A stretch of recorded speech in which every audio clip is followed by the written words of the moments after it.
Dylan Hayes thought he knew everything about his carefully controlled life, until the woman in the coffee shop called him by a nickname no one had used in 24 years. A single father's predictable Nashville mornings shattered when buried memories began clawing their way to the surface, triggered by a stranger's familiar smile. What he dismissed as coincidence became impossible to ignore when she mentioned the yellow house on Maple Street, the exact address that haunted his childhood dreams. Some ghosts don't wear chains. Some walk into your favorite coffee shop, order black coffee with 2 sugars, and sit exactly where the morning light catches their profile just right. And some know secrets about you that you'd forgotten yourself. This is the story of what happens when your past refuses to stay buried, when a lost friendship resurfaces disguised as fate, and when the little girl who vanished from your life returns as a woman who might know you better than you know yourself. If you're watching from anywhere in the world, drop your city in the comments below. I want to see how far this story travels, and if it grabs you, hit that like button. Now let's begin. The alarm cut through the darkness at 5:47 a.m., 3 minutes before it needed to. Dylan Hayes had already been awake for 20 minutes, staring at the ceiling of his bedroom while the Nashville traffic hummed its familiar rhythm outside his window. This was his pattern, always had been. Wake before the alarm, lie still until the digital numbers matched his internal clock, then rise with mechanical precision. His feet hit the cold hardwood floor, and he moved through the motions without thought. Shower, shave, the blue button-down or the gray one, gray today because it was Wednesday. Wednesdays were gray. He checked on his daughter Riley in the next room, her 7-year-old frame curled beneath blankets decorated with stars and planets. She slept like she did everything else, completely, without reservation, trusting the world to hold her while she dreamed. Dylan envied that trust. He left a note on the kitchen counter for the morning sitter, the same note he left every morning with minor variations. Riley's lunch is packed. She has soccer practice at 4. I'll be home by 5:30. Call if you need anything. D. The drive to Crescent Coffee took exactly 12 minutes, accounting for the traffic light at Patterson and 5th that always ran long. Dylan had timed it so many times he could navigate the route in his sleep. Park in the 3rd spot from the corner, best angle for a quick exit. Walk in at 6:43. Order at 6:45. The morning barista, Marcus, would already be pulling his espresso before Dylan reached the counter. Morning, Dylan. The usual? The usual. Double espresso, splash of cream, no sugar, every day. Same cup, same table by the window, same 45 minutes of solitude before he had to transform into the competent financial analyst his colleagues expected. This was his church, his meditation, his singular hour of peace in a life built entirely around structure and responsibility. He settled into his chair, the leather worn smooth by months of this exact routine, and opened his laptop. The spreadsheet waiting for him contained 3rd quarter projections for a client portfolio, numbers that needed to align before the morning meeting. Dylan lost himself in the columns, in the clean logic of mathematics where everything made sense and nothing surprised you. That's when she walked in. He noticed her peripherally at first, just another customer in the morning rotation. But something made him glance up. She stood at the counter with perfect posture, dark hair pulled back in a way that seemed both casual and intentional, wearing a charcoal coat that looked expensive without trying to. When she ordered, her voice carried a clarity that cut through the ambient noise of the coffee shop. Black coffee, 2 sugars, please. Marcus nodded and reached for a cup. The woman turned, scanning the room, and for a fraction of a second her eyes met Dylan's. She didn't smile exactly, but something shifted in her expression. A flicker of recognition, or maybe just acknowledgement. Then she looked away, collected her coffee, and chose a table across the room, near the bookshelf that no one ever used. Dylan returned to his spreadsheet, but the numbers wouldn't quite align anymore. He kept losing his place in the formulas, his attention drifting toward the woman who sat with her back straight and her hands wrapped around her cup, staring out the window at nothing in particular. He forced his focus back. Work. Concentrate. The portfolio needed these projections by 9. But when he left at 7:30, right on schedule, he found himself glancing back at her table. She was still there, still watching the window, still holding that same coffee cup. Something about the scene felt incomplete, like a photograph missing its context. The next morning, she was there again. Same time, same table, Same black coffee with 2 sugars. Dylan noticed because he'd unconsciously looked for her, scanning the shop before he'd even ordered. This time, when their eyes met, she offered a small nod. Professional, courteous. Nothing more. Dylan nodded back and returned to his routine. By Friday, it had become a pattern. She arrived every morning at 6:52, 7 minutes after Dylan, and claimed the same table near the bookshelf. She dressed differently each day, sometimes in business attire, sometimes in casual sweaters and jeans, but she always carried herself with that same composed awareness, like someone who'd learned to navigate the world by watching it carefully first. Dylan told himself he wasn't watching her. He was simply observant, analytical. It was his nature to notice patterns, to catalog details. That's what made him good at his job. On Monday of the second week, Marcus broke the script. "Your friend's here already," he said, nodding toward the bookshelf table while preparing Dylan's espresso. "She's not my friend. I don't know her." Marcus raised an eyebrow. "Could have fooled me. You two have the same energy, same vibe." "We sit in the same coffee shop at the same time. That's not a vibe." "If you say so, man." Marcus slid the cup across the counter with a knowing smile that Dylan chose to ignore. But that afternoon, when Dylan picked up Riley from school, her teacher mentioned something that stuck with him. "Riley's been drawing the same picture all week," Mrs. Patterson said, holding up a crayon sketch of 2 stick figures sitting at a table. "She says it's you and your friend having coffee." Dylan studied the drawing. "I don't have a friend I have coffee with." "That's what I thought."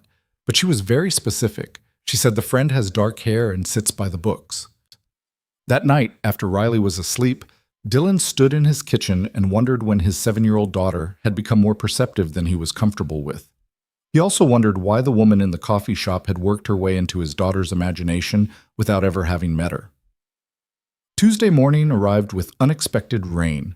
Dylan debated skipping Crescent Coffee, throwing off his routine, maybe stopping somewhere closer to the office. But his car seemed to drive the familiar route automatically, and when he walked through the door at 6:43, shaking water from his jacket, he felt an odd sense of relief to see the woman already there, reading a book with her black coffee steaming beside her. Their eyes met. This time she smiled, small but genuine. Dylan ordered his usual, and before he could overthink it, walked past his regular table toward hers. "Mind if I ask what you're reading?" She looked up, and something flickered in her expression that he couldn't quite read. Surprise? Amusement? She turned the book so he could see the cover. The Orphan Master's Son. "It's about identity," she said. "How we become who we are, or who we're told to be." Heavy reading for a Tuesday morning. "Is there a better time for heavy reading?" Dylan smiled despite himself. "Fair point. I'm Dylan." "Arya." She extended her hand, and when he shook it, her grip was firm and warm. "You're very punctual. 6:43 every morning." "You're keeping track?" "I notice patterns, hazard of the profession." "Which is?" "Data analysis. You?" "Financial analysis." Arya laughed, a sound that seemed to surprise her as much as it did him. "So we're both professional pattern recognizers sitting in a coffee shop at the exact same time every day. That's either fate or a statistical inevitability. I'm going with statistics." "Safer bet." She gestured to the chair across from her. "You can sit if you want, unless your routine requires the window table." Dylan hesitated. The window table was his table. It had been for 8 months. Changing seats would disrupt the entire careful architecture of his morning. But something in Arya's expression, an openness maybe, or a challenge, made him pull out the chair and sit down. They talked for 15 minutes, surface-level conversation that somehow felt deeper than it should. She'd been coming to Crescent Coffee for 3 weeks, new to Nashville, working remotely for a tech company he'd vaguely heard of. She liked the city but found it overwhelming sometimes. Too much noise, too many people trying to be discovered. "Everyone here has a dream," she said. "Music mostly, but they all want to be seen." "And you don't?" Arya tilted her head, considering the question. "I think I'd rather understand than be understood. There's less pressure in that." Dylan thought about that while driving to work. "I'd rather understand than be understood." It resonated with something in him that he couldn't quite name, some philosophy he'd built his life around without ever articulating it. The next morning, he sat at her table without asking. "You're making this a habit," Arya observed. "You started it." "Did I?" She smiled into her coffee. "I thought you approached me." Under duress. You were staring too loudly. That laugh again, brighter this time. I don't think I've ever been accused of staring loudly before. Their conversations became a fixture. Every morning, same time, same table. They talked about work, carefully, the way people do when they're protecting professional boundaries. About Nashville, what they liked, what they missed from wherever they'd come from. Arya never specified where that was, and Dylan didn't push. He understood the need for personal geography to remain vague, but small details accumulated. She was left-handed. She drank her coffee too hot and too fast. She read voraciously, always literary fiction, always something that dealt with memory or identity or the spaces between who we are and who we present ourselves to be. She had a scar on her right wrist, thin and faded, that she rubbed unconsciously when she was thinking hard about something. "How long have you been in Nashville?" she asked one morning, 2 weeks into their routine. "Almost 4 years, since Riley was 3. "Riley's your daughter?" "Yeah, 7 now, terrifyingly smart." "Where were you before?" The question landed heavier than it should have. Dylan wrapped both hands around his coffee cup. "Chicago, but I grew up in a small town in Tennessee, place called Hartwell. You wouldn't have heard of it." Arya went very still. Her coffee cup paused halfway to her lips, and something shifted behind her eyes, something sharp and sudden, like a puzzle piece clicking into place. "Hartwell," she repeated, and her voice had changed, softer, more careful. "Near the Cumberland River?" Dylan's pulse kicked up without warning. "Yeah, how do you know Hartwell?" "I lived there, a long time ago, when I was a kid." The coffee shop seemed to contract around them. Marcus called out an order. Someone laughed near the door. Rain continued its steady percussion against the windows.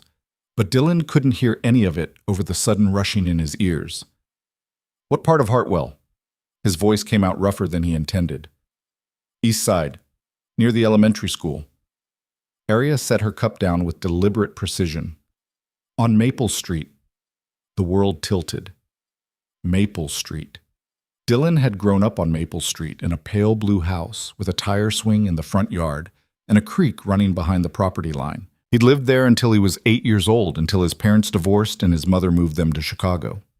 Maple Street, where he'd spent every summer catching fireflies and building forts and making promises about futures that children believe will last forever.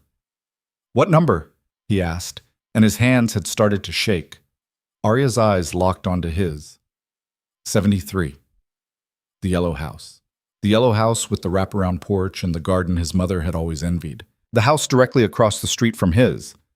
"That's not possible," Dylan said, but even as he spoke, fragments were assembling in his mind. Flashes of memory that had lived dormant for 24 years, suddenly activated by a woman's face and a voice, and the way she tilted her head when she was thinking. Arya reached across the table. Her hand hovered near his, not quite touching. "What was the house number where you lived?" 68? She closed her eyes. When she opened them again, they were bright with something that looked like recognition and grief tangled together. "What's your middle name?" she asked, and her voice was barely above a whisper. "James. Why?" Arya covered her mouth with her hand. For a long moment, she didn't speak. When she finally did, the words came out fractured, disbelieving. "You had a treehouse. In the oak tree, in your backyard. And there was a rope ladder that was always breaking, and you fell out of it once and broke your arm, and you cried for exactly 4 minutes before you decided crying was for babies, and you were going to be brave instead." Dylan couldn't breathe. "How do you know that?" "Because I was there. I'm the one who ran to get your mom." The memories came flooding back all at once. 24 years of carefully buried history detonating in his chest. The yellow house. The little girl who lived there. The summer they were both 7, before he turned 8 in October. Her name had been Nora, he said, and the word felt like pulling a splinter from his heart. "Your name was Nora." Arya's breath caught. Tears spilled over her cheeks before she could stop them, and she laughed, a sound caught between joy and devastation. "Nobody's called me that in so long. I changed it when I was 16, legally. Arya's my middle name. I started using it after—" She stopped, shook her head, Dylan James Hayes, I can't believe it's you. I can't believe you're real. They stared at each other across the table, two strangers who weren't strangers at all, who'd been sitting in the same coffee shop for 3 weeks without recognizing the most important person from their childhood. How is this possible? Dylan finally managed. How did we not? You look different, obviously. You were 8. So were you. You were. Dylan tried to assemble the memory, but it was fractured, incomplete. You had shorter hair, and you were always wearing overalls, blue ones, with the dinosaur patch on the pocket. My mom sewed it on because I refused to wear anything without dinosaurs. Arya wiped her eyes with the back of her hand. You had a bike, red. You rode it everywhere, and you never wore a helmet, even though your mom screamed about it constantly. She made me wear one eventually. After you moved away. The weight of those words settled between them. After you moved away. Such a simple phrase for something that had felt, at age 8, like the end of the world. When did you leave? Dylan asked. I remember you were there, and then one day you weren't. No goodbye? No explanation. Arya's expression crumpled. August. Right before 3rd grade started. My dad got transferred for work. Military. We moved to Virginia overnight, practically. I wanted to tell you, but everything happened so fast, and I was 8 and didn't understand that moving states meant I'd probably never see you again. I thought I'd done something wrong. I thought you were mad at me. Dylan, no. I looked for you. I tried to find you when I got older, but Hayes is such a common name, and I didn't know where your mom had moved, and... She stopped, collected herself. I never forgot you. I need you to know that. You were my best friend. My only friend, really. Everyone else in Hartwell thought I was weird because I liked bugs and building things instead of dolls. You once brought a dead beetle to show and tell and made Mrs. Henderson scream. Arya laughed through her tears. In my defense, it was an incredibly cool beetle. Dylan felt something cracking open in his chest, something he'd kept locked down for so long he'd forgotten it was there.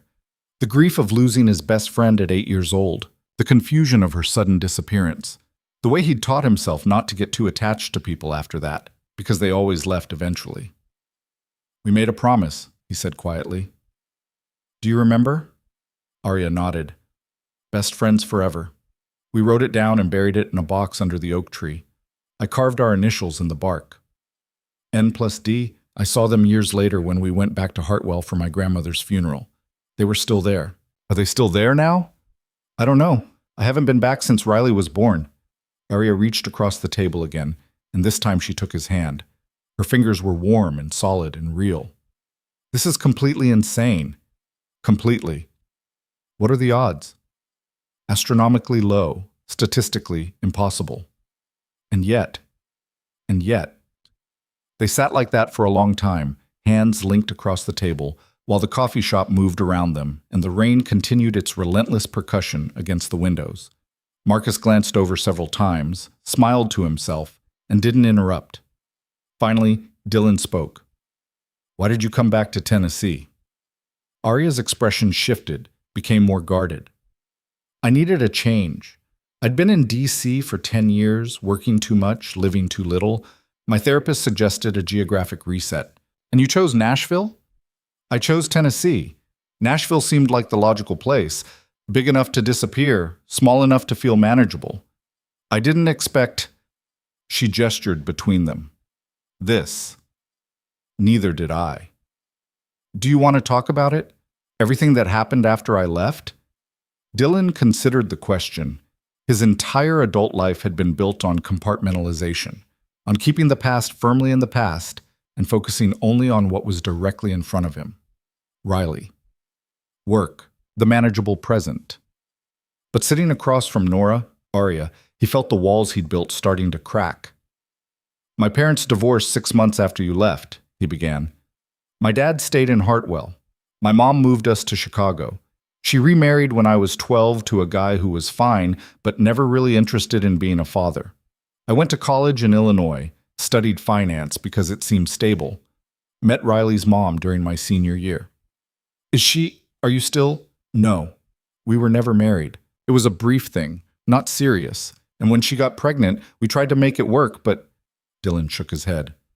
She left when Riley was 6 months old, signed over custody, moved to California, sends birthday cards sometimes. I've been solo parenting since then. Arya squeezed his hand.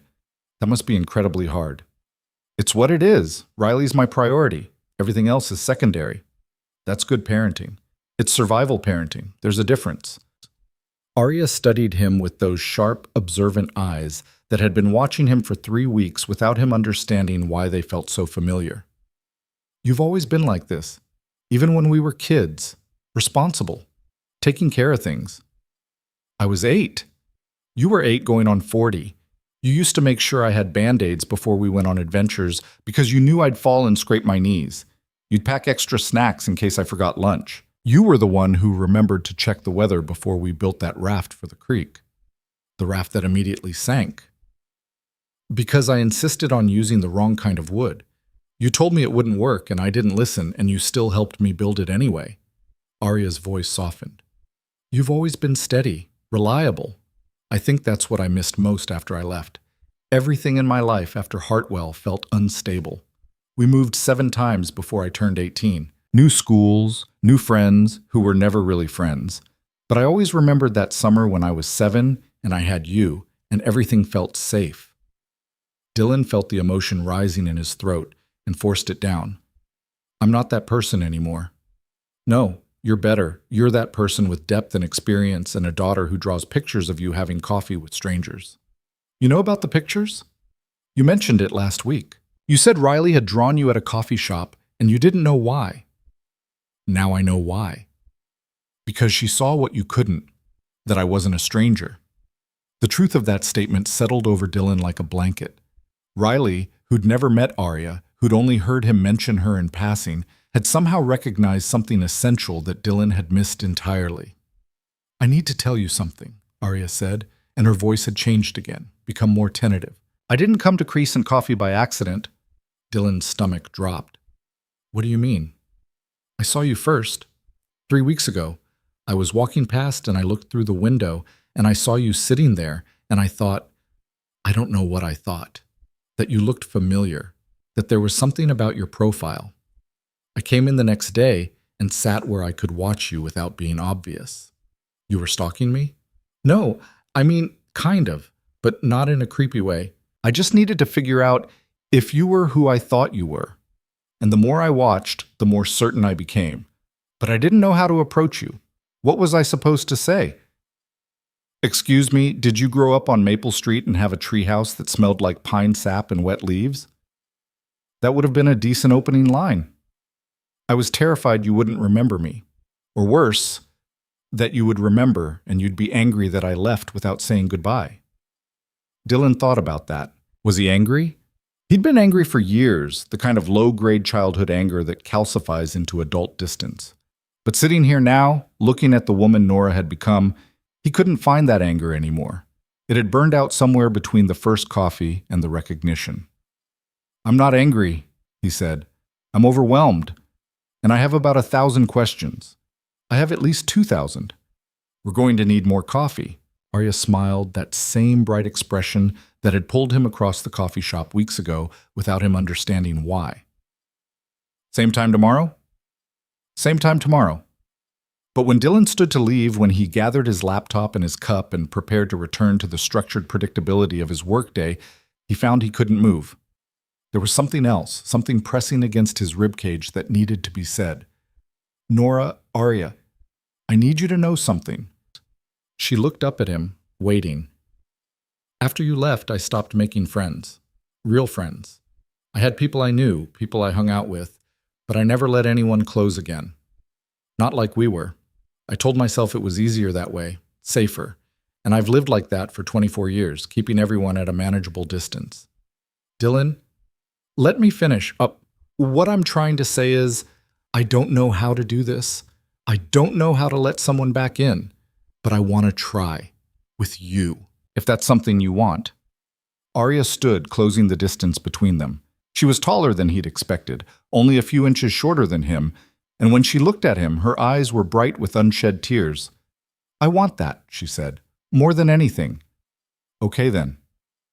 Okay.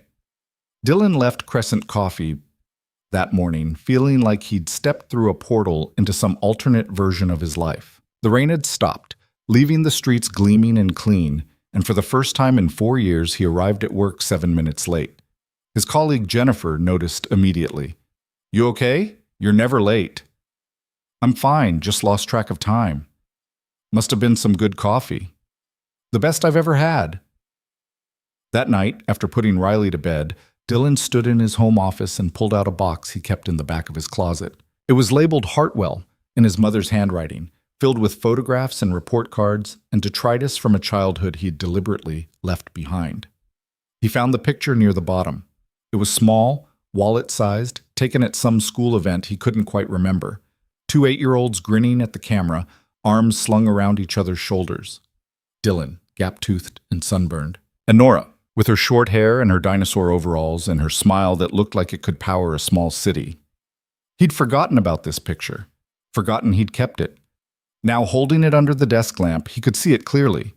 The way she looked at the camera with absolute confidence, no self-consciousness, just pure joy at being exactly who she was. And the way 8-year-old Dylan looked at her instead of the camera, like she was the most interesting thing in the world. Some things, he realized, don't change. He texted her before he could overthink it. "Found an old photo. You had dinosaur overalls." Her response came immediately. "Still have them. They're in a box in my storage unit. Too small to wear, but too important to throw away. We were good kids. We were the best kids." Dylan stared at the photograph for a long time, at these 2 children who'd promised to be best friends forever without understanding how quickly forever could end. And he thought about the woman sitting across from him that morning, how she'd looked when she said his name, how her hand had felt in his, warm and solid and real. Maybe, he thought, forever was just getting started.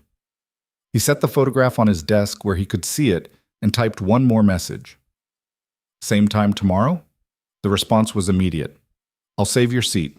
Dylan smiled at his phone like a teenager, shook his head at himself, and went to bed thinking about yellow houses and oak trees and the strange mathematics of coincidence that had brought his best friend back from the dead. Tomorrow couldn't come fast enough. The following morning arrived with crystalline clarity, the kind of October day that made Nashville feel like the center of the universe. Dylan woke at his usual time but felt different, lighter somehow, as if recognizing Arya had lifted a weight he hadn't known he'd been carrying. He moved through his routine with unusual energy, even catching himself humming while he made Riley's lunch. "You're happy today?" Riley observed from the kitchen table, her spoon suspended over her cereal bowl. "Did something good happen?" Dylan turned from the counter, surprised by his daughter's perception. "What makes you say that?" "You're doing the thing with your mouth." "What thing?" "The smile thing. You don't usually do it in the morning." He laughed, genuinely amused. "I didn't realize I had a smile thing." "You do. It's like your face forgot how, so it has to remember." Riley took another bite of cereal, studying him with those sharp brown eyes that missed nothing. "Is it because of this coffee lady?" Dylan nearly dropped the sandwich he was wrapping. "How do you know about the coffee lady?" "You talk about her. Not a lot, but sometimes. You say things like, 'Someone at the coffee shop said this,' or 'There's a woman who reads interesting books.'" Riley shrugged as if this were obvious. "Plus, you check your phone more now. Before, you only checked it for work stuff. Now you check it, and you get the smile thing." Dylan sat down across from his daughter, marveling at how 7-year-olds could be simultaneously oblivious to their homework folders and devastatingly observant about everything else.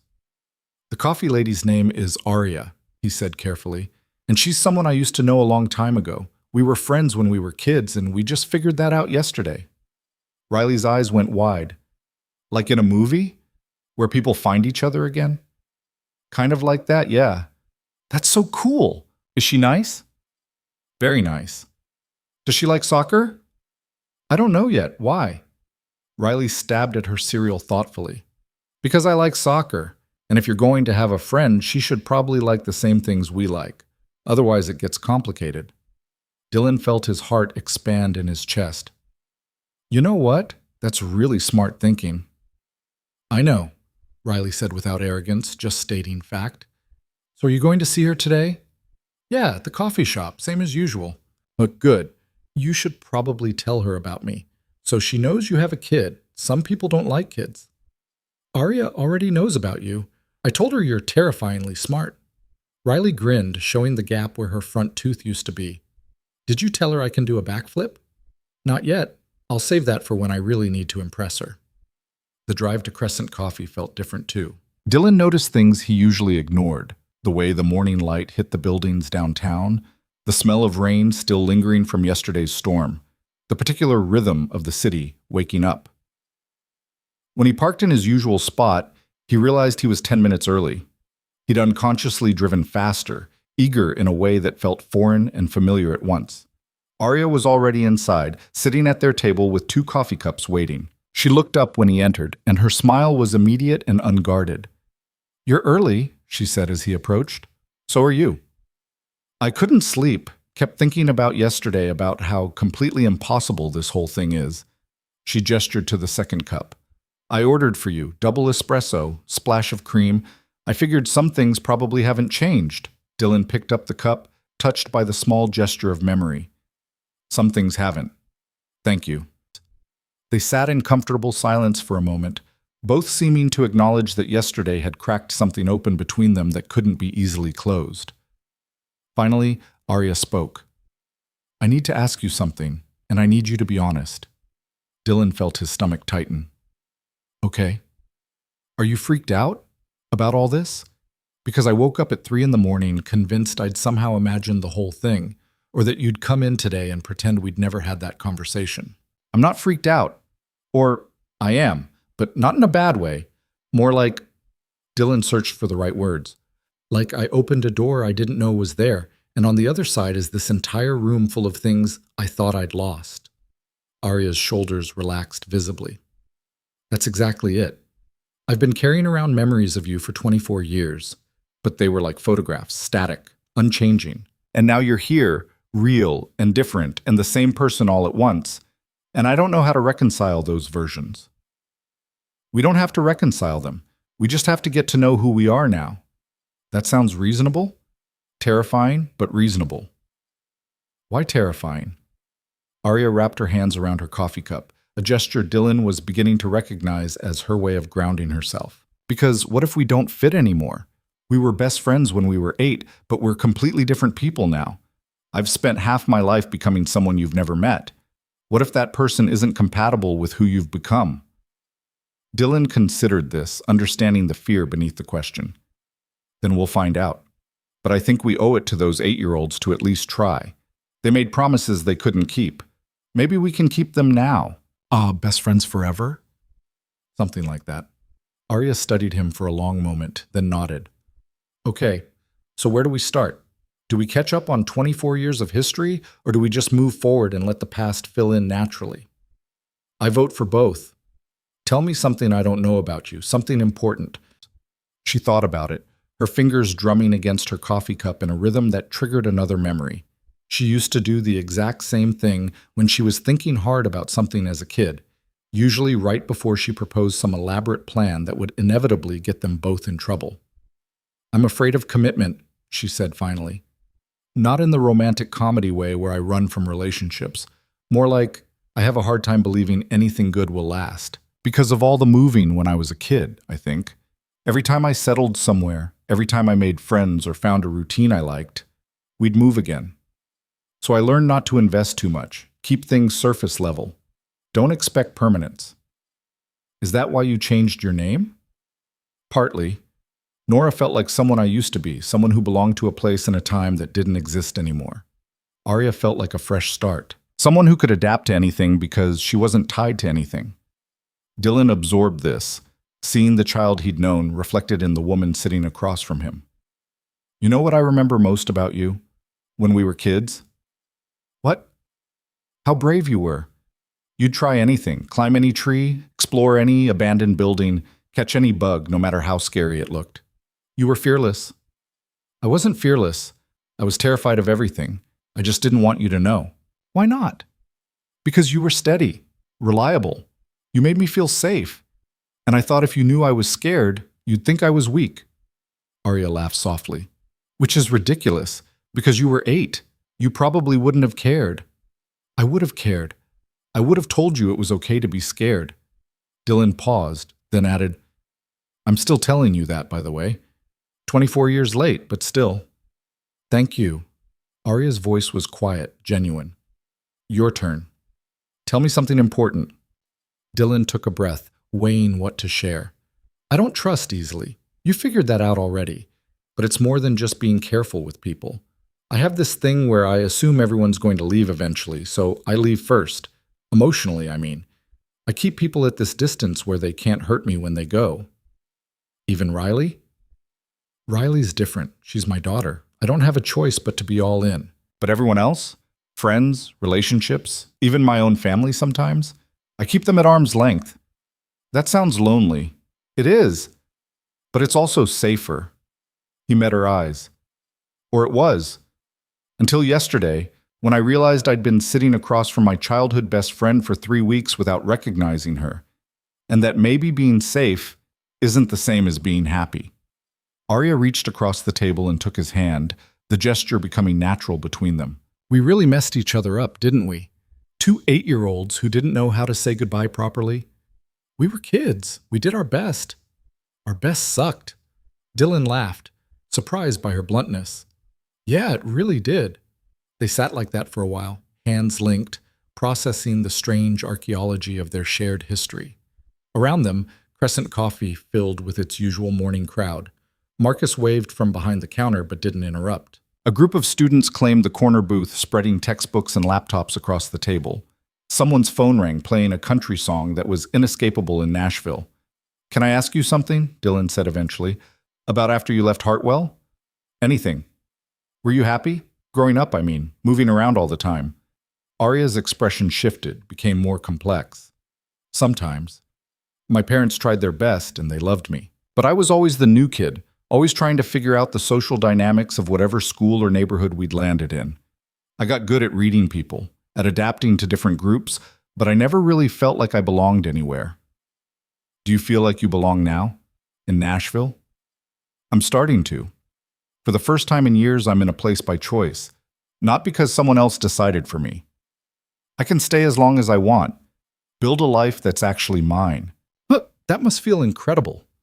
It feels terrifying and incredible in equal measure. Arya squeezed his hand. What about you? Do you feel like you belong here? Dylan had to think about that.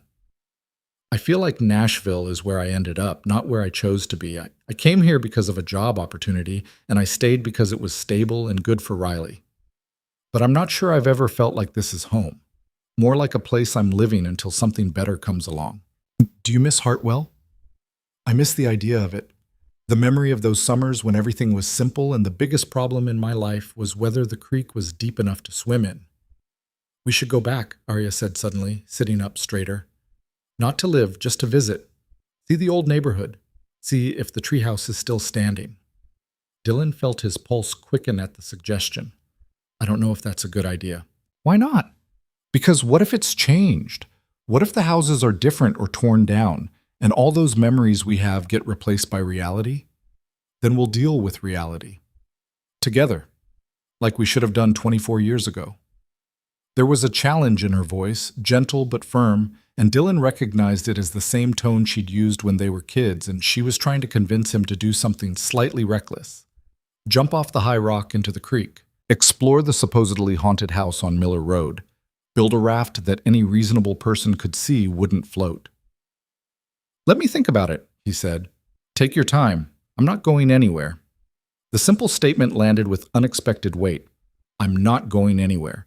It was exactly what Dylan needed to hear and exactly what terrified him most. They finished their coffee and talked about lighter things, books they'd read recently, shows they were watching, Riley's soccer team, and Arya's ongoing battle with her apartment's temperamental heating system. By the time Dylan had to leave for work, the conversation felt natural, easy, like they'd been doing this for years instead of days. Same time tomorrow? Arya asked as he gathered his things. Same time tomorrow, but Dylan hesitated, then decided to take the risk. Do you want to meet Riley? Maybe come by for dinner this weekend? She's been asking about you. Arya's face lit up. Really? Really? She saw your picture. What picture? The one from 3rd grade with the dinosaur overalls. You kept that? I found it last night in a box I'd forgotten about. Arya blinked rapidly, clearly fighting emotion. I'd love to meet Riley, and I'd love to see what other treasures are in that box. Deal. Saturday work for you? Saturday's perfect. Dylan left the coffee shop feeling like he'd just jumped off the high rock into the creek again, that same mixture of exhilaration and terror, trusting that the water would be deep enough to catch him. Work passed in a blur. He answered emails, attended meetings, reviewed portfolios, all while his mind kept circling back to the conversation at Crescent Coffee. Jennifer noticed his distraction during their team meeting and kicked him gently under the table. Earth to Dylan, "You with us?" He blinked, realizing everyone was staring at him. "Sorry, what was the question?" "I asked if you'd reviewed the Henderson account projections." "I did. Sent them this morning. Everything's on track for the quarterly review." Jennifer studied him with narrow-eyed suspicion. "Are you feeling okay? You've been weird all week." "I'm fine, just distracted." "By what?" "Life, things." "None of your business." She grinned. "It's a woman, isn't it? You met someone." I reconnected with an old friend. It's not what you're thinking." "Sure it's not. That's why you're checking your phone every 5 minutes and smiling at spreadsheets." Dylan didn't dignify that with a response, but he also didn't deny it. That evening, after picking Riley up from soccer practice and making dinner, spaghetti with the sauce Riley insisted was better when he made it, even though it came from a jar, Dylan broached the subject carefully. "So, remember how I told you about Arya this morning?" Riley looked up from her homework, immediately interested. "The coffee lady?" "Yeah, she's going to come over for dinner on Saturday. I thought you two should meet." Riley's eyes went wide. "Really? She's coming here? To our house?" "If that's okay with you." "It's super okay. What should I wear? Should I clean my room? Does she like pizza? We should make pizza." Dylan smiled at his daughter's enthusiasm. "You don't need to wear anything special. Your room is your business, and we can definitely make pizza if you want." "Homemade pizza? Is there any other kind?" Riley pumped her fist in victory, then immediately launched into planning mode. "We should make the dough from scratch, and we need toppings. Lots of toppings. What is Arya like on pizza?" "I have no idea. I'll ask her." "Ask her if she likes pineapple. That's important." "Why is that important?" "Because it tells you what kind of person she is. If she likes pineapple on pizza, she's adventurous. If she doesn't, she's traditional." Dylan marveled at his daughter's logic. "Where did you learn that?" "Emma at school. Her mom says it's a personality test." "Well, we'll find out on Saturday." The rest of the week passed in a strange acceleration of time. Dylan and Arya met every morning at Crescent Coffee, their conversations deepening with each session. They traded stories from their lives, filling in the gaps of 24 years with carefully selected details. Arya told him about her time in D.C., working for a cybersecurity firm and living in a tiny apartment that overlooked a park where she'd watch families and wonder what her life might have looked like if she'd stayed in one place long enough to build one. Dylan told her about the early years with Riley, the terror of being a single father to an infant, the sleepless nights and constant worry that he was doing everything wrong. "You clearly didn't do everything wrong," Arya said one morning. "Riley sounds amazing." "She is. She's the best thing I've ever done. The only thing I'm sure I got right." "That's a lot of pressure to put on one kid." "I know. I'm working on it. Hence the therapy I definitely should have started years ago." Arya smiled. "Therapy is the best. My therapist is the reason I'm in Nashville and not still in D.C. having panic attacks in conference rooms." "Panic attacks?" "Generalized anxiety disorder. Got diagnosed when I was 25. Turns out constantly moving and never developing attachment strategies as a child has long-term psychological consequences." "Who knew?" Dylan heard the humor in her voice, but also the pain beneath it. "I'm sorry you went through that." "Don't be. It made me who I am." And who I am is someone who can have honest conversations in coffee shops with people from her past without completely falling apart. That's progress. That's definitely progress. By Friday, Dylan found himself looking forward to Saturday with an anticipation that felt both exciting and terrifying. He texted Arya that evening while Riley was in the bath. "Riley wants to know if you like pineapple on pizza. Apparently it's a personality test." Arya's response came quickly. "Pineapple is divisive. I'm pro-pineapple but understand the opposition. Does that make me diplomatic or indecisive?" "Riley will have opinions." Fair warning. I look forward to being judged by a 7-year-old. Saturday arrived with perfect autumn weather, cool and clear with leaves turning gold on the trees outside Dylan's house. He spent the morning cleaning with Riley's enthusiastic but chaotic help, which mostly involved her rearranging things and asking questions. Where should Arya sit? Do we use the nice plates? Can I show her my room? What if she doesn't like me? That last question stopped Dylan in his tracks. He knelt down to Riley's level, meeting her worried eyes. Hey, she's gonna love you. How could she not? I don't know. Sometimes grown-ups don't like kids. They think we're loud or annoying. You are loud and occasionally annoying, but you're also brilliant and funny and kind. And Arya's not like other grown-ups. She used to catch beetles for fun. I think you two will get along great. Riley seemed reassured by this. Okay, but if she doesn't like me, you don't have to be friends with her anymore. Dylan's heart clenched at his daughter's fierce protectiveness. Deal, but I'm not worried. Arya arrived at 6 o'clock exactly, holding a bottle of wine and a small wrapped package. Dylan opened the door and felt his breath catch slightly. She was wearing jeans and a soft green sweater, her hair down around her shoulders, looking nervous and hopeful in equal measure. Hi, she said. Hi, come in. Riley appeared behind Dylan almost immediately, clearly having been waiting impatiently. Are you Arya? I am, and you must be Riley. I'm Riley Marie Hayes. I'm 7 3/4. I play soccer, and I can do a backflip. Well, almost. I'm still working on the landing. Arya smiled, crouching down to Riley's height. It's very nice to meet you, Riley Marie Hayes. I'm Arya Nora Bennett. I'm 32. I used to catch beetles, and I definitely can't do a backflip, so you're already cooler than me. Riley's face lit up. You caught beetles? Real ones? Real ones. I had a whole collection when I was your age. That's so cool. Dad never told me that part. Your dad and I have a lot of stories. I'm sure we'll bore you with them eventually. Riley took Arya's hand with the easy confidence of children who've decided someone is trustworthy. Come see the kitchen. We're making pizza from scratch. Do you like pineapple?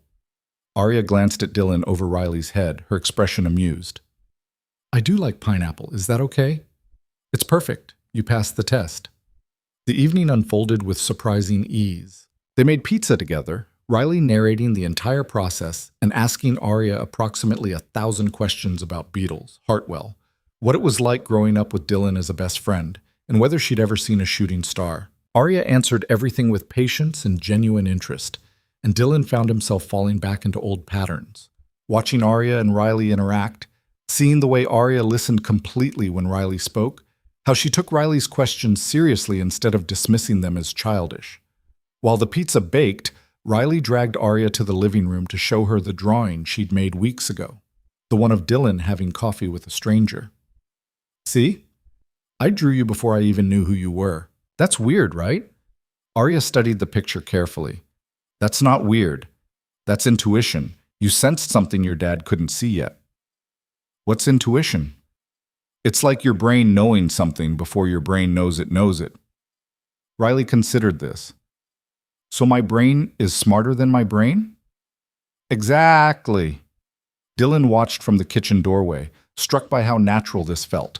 The three of them in his living room, Riley chattering away, Arya engaged and present. It was like someone had photoshopped a missing piece into his life, and suddenly everything made more sense.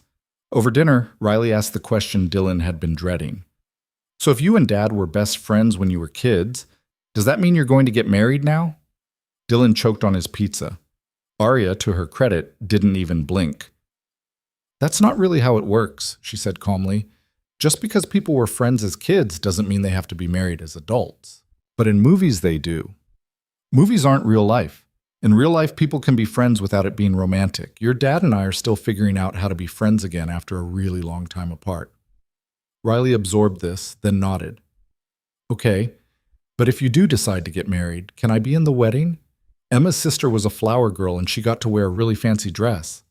Riley, Dylan said, mortified. That's enough. What? I'm just planning ahead. Arya laughed, a sound that filled the room with warmth. If I ever get married, flower girl or not, you'll be the first to know. After dinner, while Riley was occupied with dessert, Arya handed Dylan the wrapped package she'd brought. I found this yesterday. Thought you might want it. Dylan unwrapped it carefully. Inside was a photograph, faded with age but still clear. Two kids standing in front of an oak tree, arms around each other, grinning at the camera. Behind them, barely visible in the branches, was the treehouse they'd built together that summer.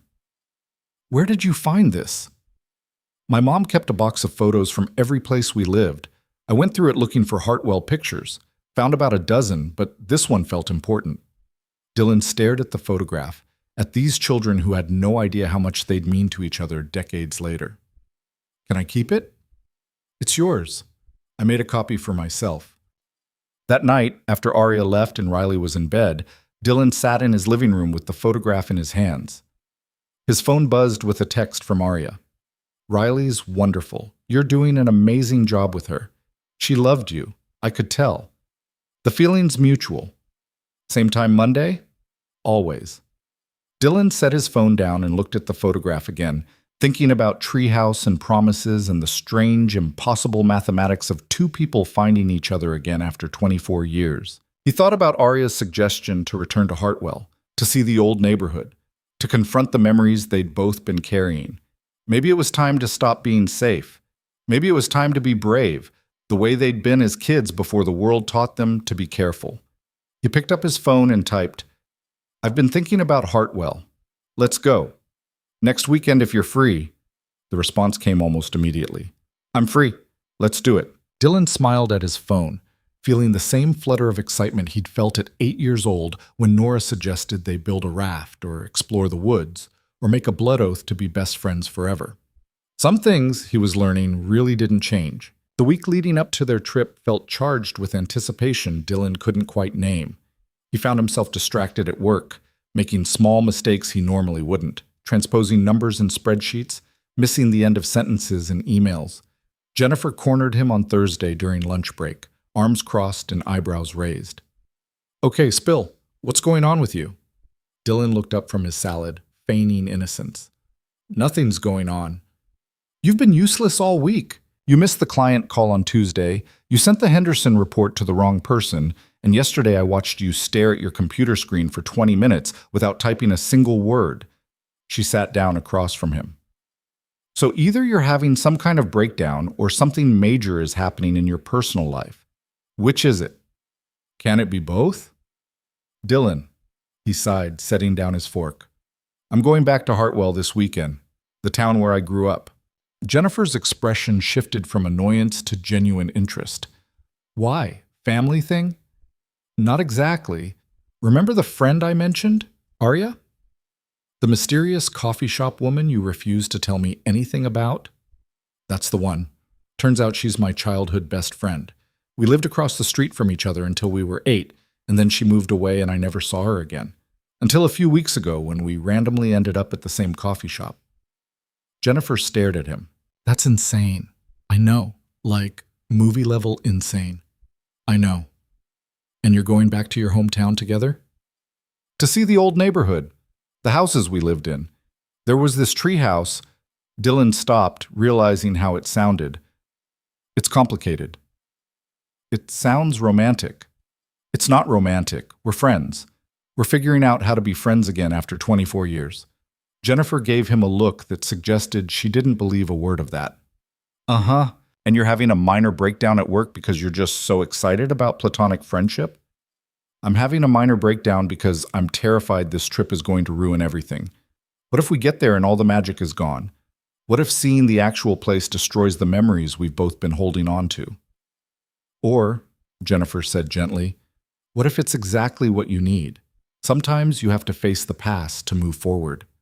Dylan wanted to argue, but he couldn't. She was right, and he knew it.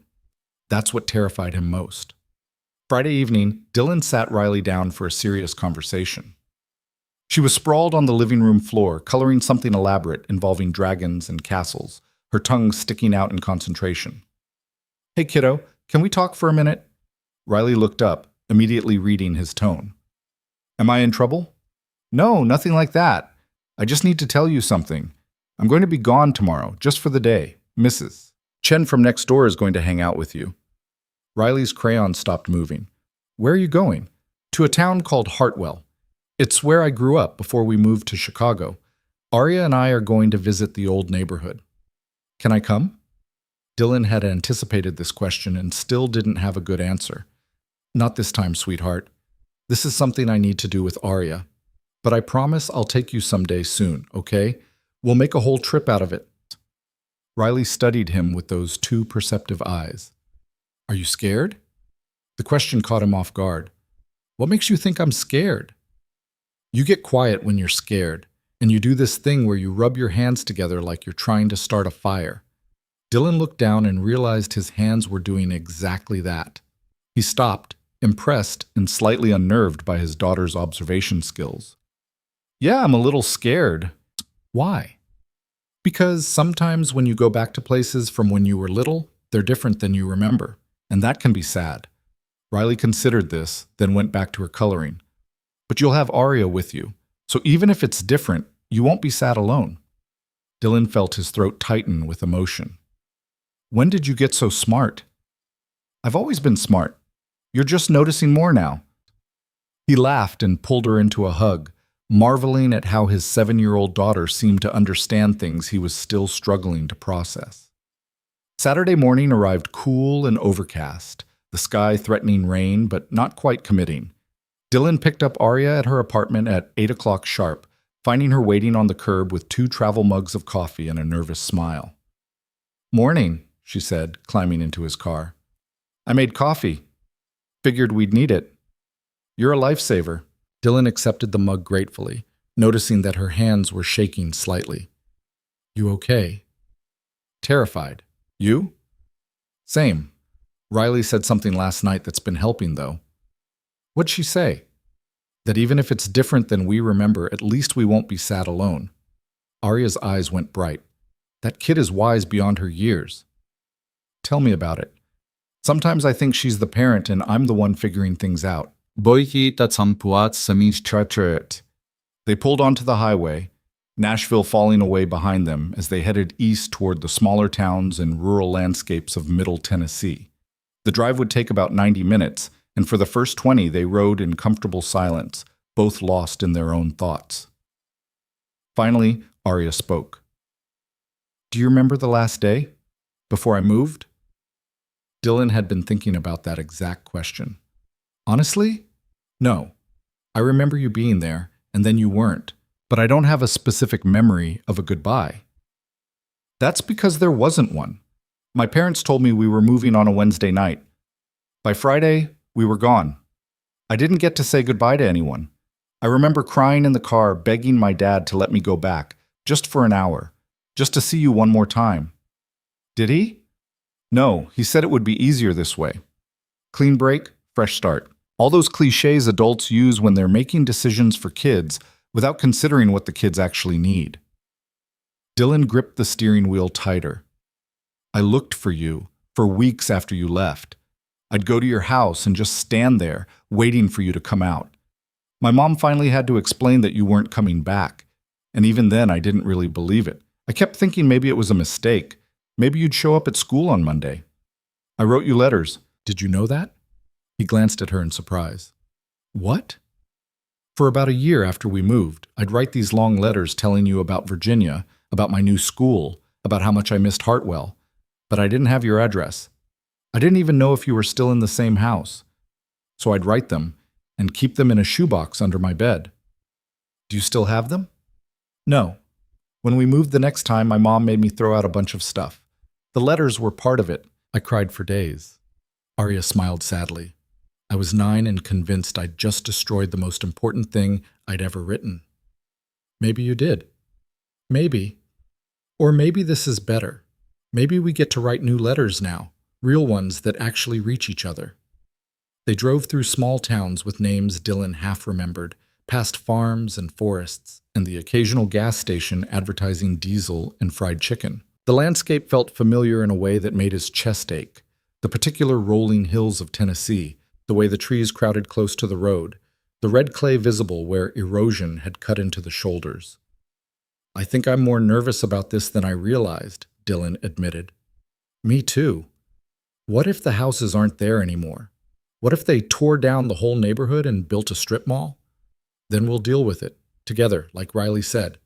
Arya reached over and squeezed his hand. They stayed like that for several miles, hands linked across the console, drawing strength from each other the way they had as children. The sign for Hartwell appeared just after 10 o'clock, weathered and familiar.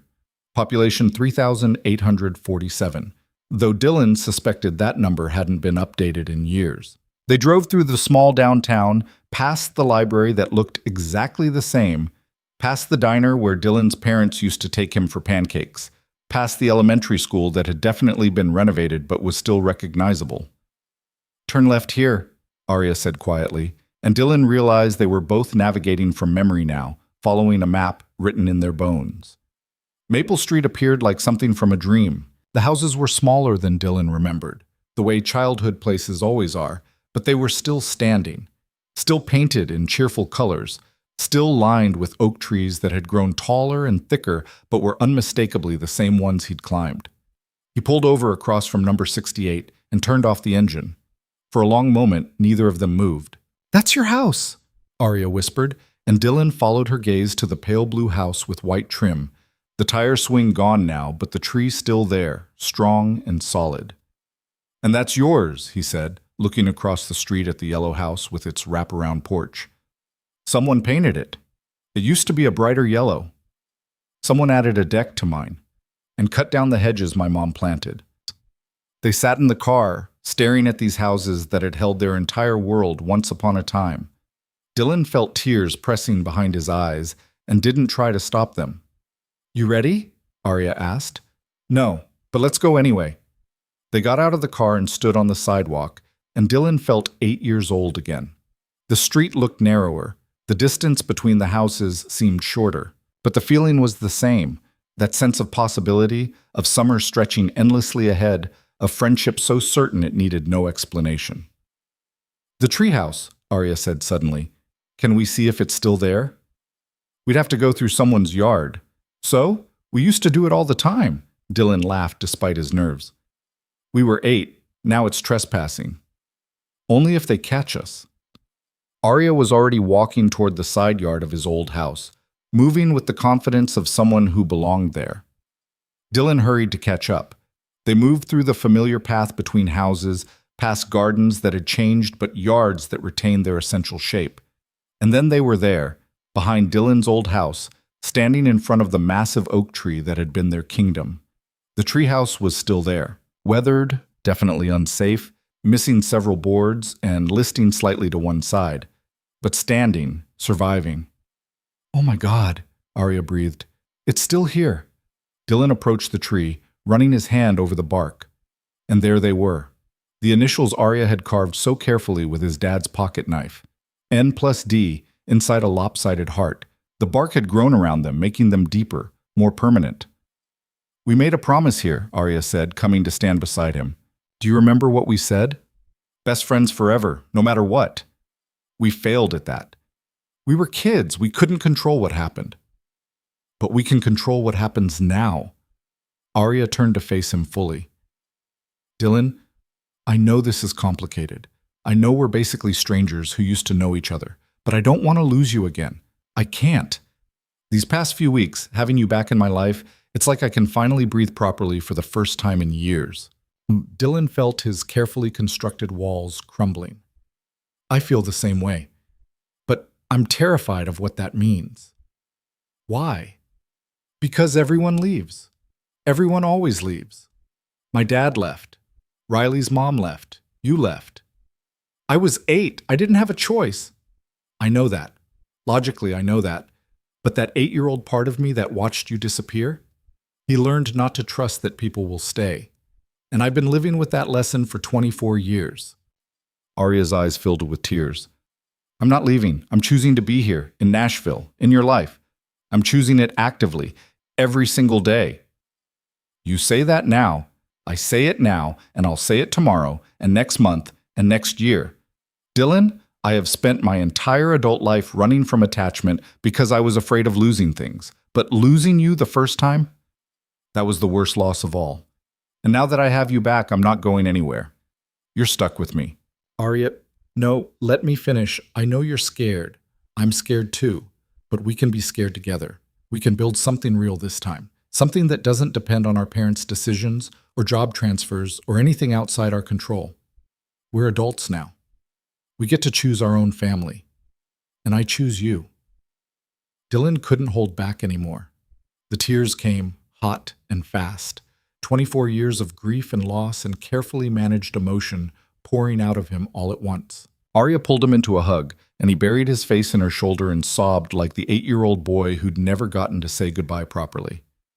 "I choose you too," he managed finally, the words muffled against her sweater. "I'm just so afraid of messing this up. Then we'll mess it up together, and we'll figure it out. That's what best friends do." They stood like that for a long time, holding each other beneath the oak tree where they'd made promises as children. When Dylan finally pulled back, Arya wiped his tears with her sleeve, her own face wet. "We should go up," she said, nodding toward the treehouse. "Are you insane? That thing's a death trap." "Probably, but when has that ever stopped us?" She was already reaching for the rope ladder, which looked even more precarious than Dylan remembered. He grabbed her wrist. "At least let me go first. If it collapses, I'm heavier. I'll fall faster, and you can jump clear." That's terrible physics, but touching sentiment. Dylan tested the first rung carefully. It held. The second rung creaked ominously, but didn't break. Step by step, he climbed, his heart pounding with fear and exhilaration in equal measure. When he reached the platform, he lay flat and extended his hand down to Arya. "Your turn." She climbed with the same fearless determination she'd had as a child, and within minutes they were both sitting in the treehouse, legs dangling through the open doorway, looking out over the backyard that had been their whole universe. "It's smaller than I remember," Arya said. "Everything is, but it's still ours."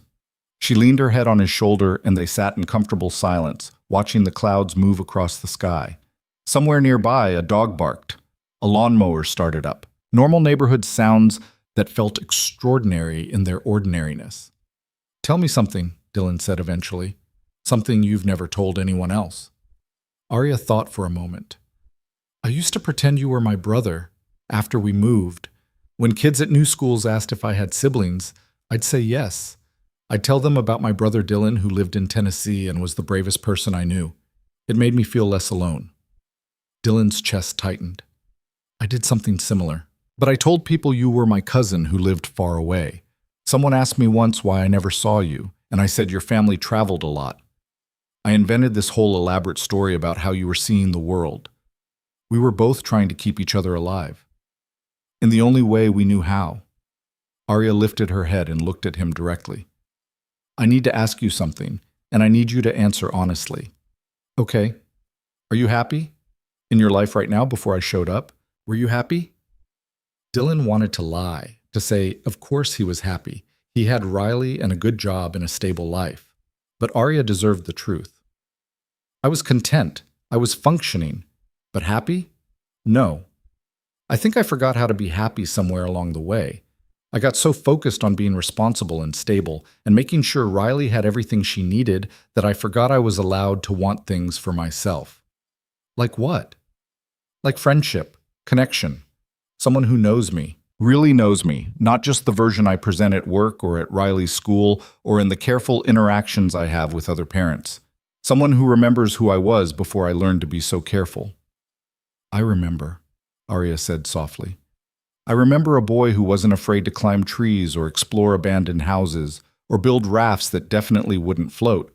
I remember someone who was brave and kind and thought anything was possible. That person's gone."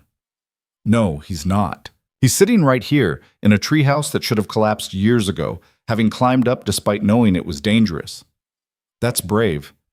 That's the same person." Dylan wanted to believe her. Part of him did believe her, the part that had suggested this trip, that had reached across the coffee shop to introduce himself to a stranger, that had invited Arya into his home to meet the most important person in his world. "What about you?"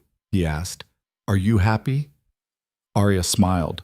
"I'm getting there. For the first time in my life, I'm in control of where I am and who I'm with. And I'm choosing to be here, with you. That feels like the beginning of happy." "Just the beginning?"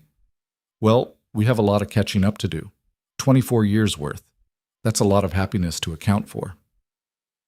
They stayed in the treehouse for another hour, trading memories and filling in gaps. Arya told him about the 7 different schools she'd attended, each one a new lesson in adaptation. Dylan told her about Riley's birth, the terror and joy of holding his daughter for the first time, and realizing he was completely responsible for another human being. "Do you ever regret it?" Arya asked. "Having Riley? Never. Not for a single second. But I do regret how it happened. Riley's mom and I were never right for each other. We were young and careless and thought we could make something work that was doomed from the start. I regret that Riley doesn't have a mother who wants to be present, but I don't regret her. She's the best thing that's ever happened to me. She's lucky to have you. I'm lucky to have her." Eventually, they climbed down from the treehouse, testing each rung even more carefully on the descent. Back on solid ground, they walked through the neighborhood, past houses they remembered and some they didn't, pointing out changes and commenting on what had stayed the same. "The Hendersons' house still has that awful pink flamingo in the yard," Arya observed. "I can't believe they kept that thing. It's probably the same flamingo, just weathered to perfection." They found themselves at the elementary school playground, empty on a Saturday afternoon. Arya headed straight for the swings, and Dylan followed, settling onto the seat beside her. "I had my first kiss here," Arya said, pushing off lightly. "5th grade, Tommy Matthews. It was terrible." "Tommy Matthews who ate glue?" "The very same. I think I was trying to prove something, that I could be normal, that I could do normal kid things, even though we just moved again." "Did it work?" "Not even a little bit. He tasted like Elmer's." Dylan laughed so hard he nearly fell off the swing. "That's disgusting." "It was traumatic. I didn't kiss anyone else until college." "What about you?" Arya asked. "First kiss?" 8th grade. Sarah Chen, behind the gym after a dance. It was awkward and our braces got stuck together." "Oh no." "Oh yes, we had to go find a teacher to help us. Most humiliating moment of my adolescence." "And yet you persevered. Found love. Had a kid." "I wouldn't call what Riley's mom and I had love. It was more like mutual convenience that turned into co-parenting very quickly." Arya slowed her swing, turning to look at him. "Have you ever been in love? Really in love?" The question hung between them, heavy with implication. Dylan thought about it honestly. "I don't think so. I've had relationships, some longer than others, but I always kept part of myself back. Always had one foot out the door waiting for the inevitable end. So no, I don't think I've ever let myself fall completely." "That sounds lonely." "It is, but it's also safe."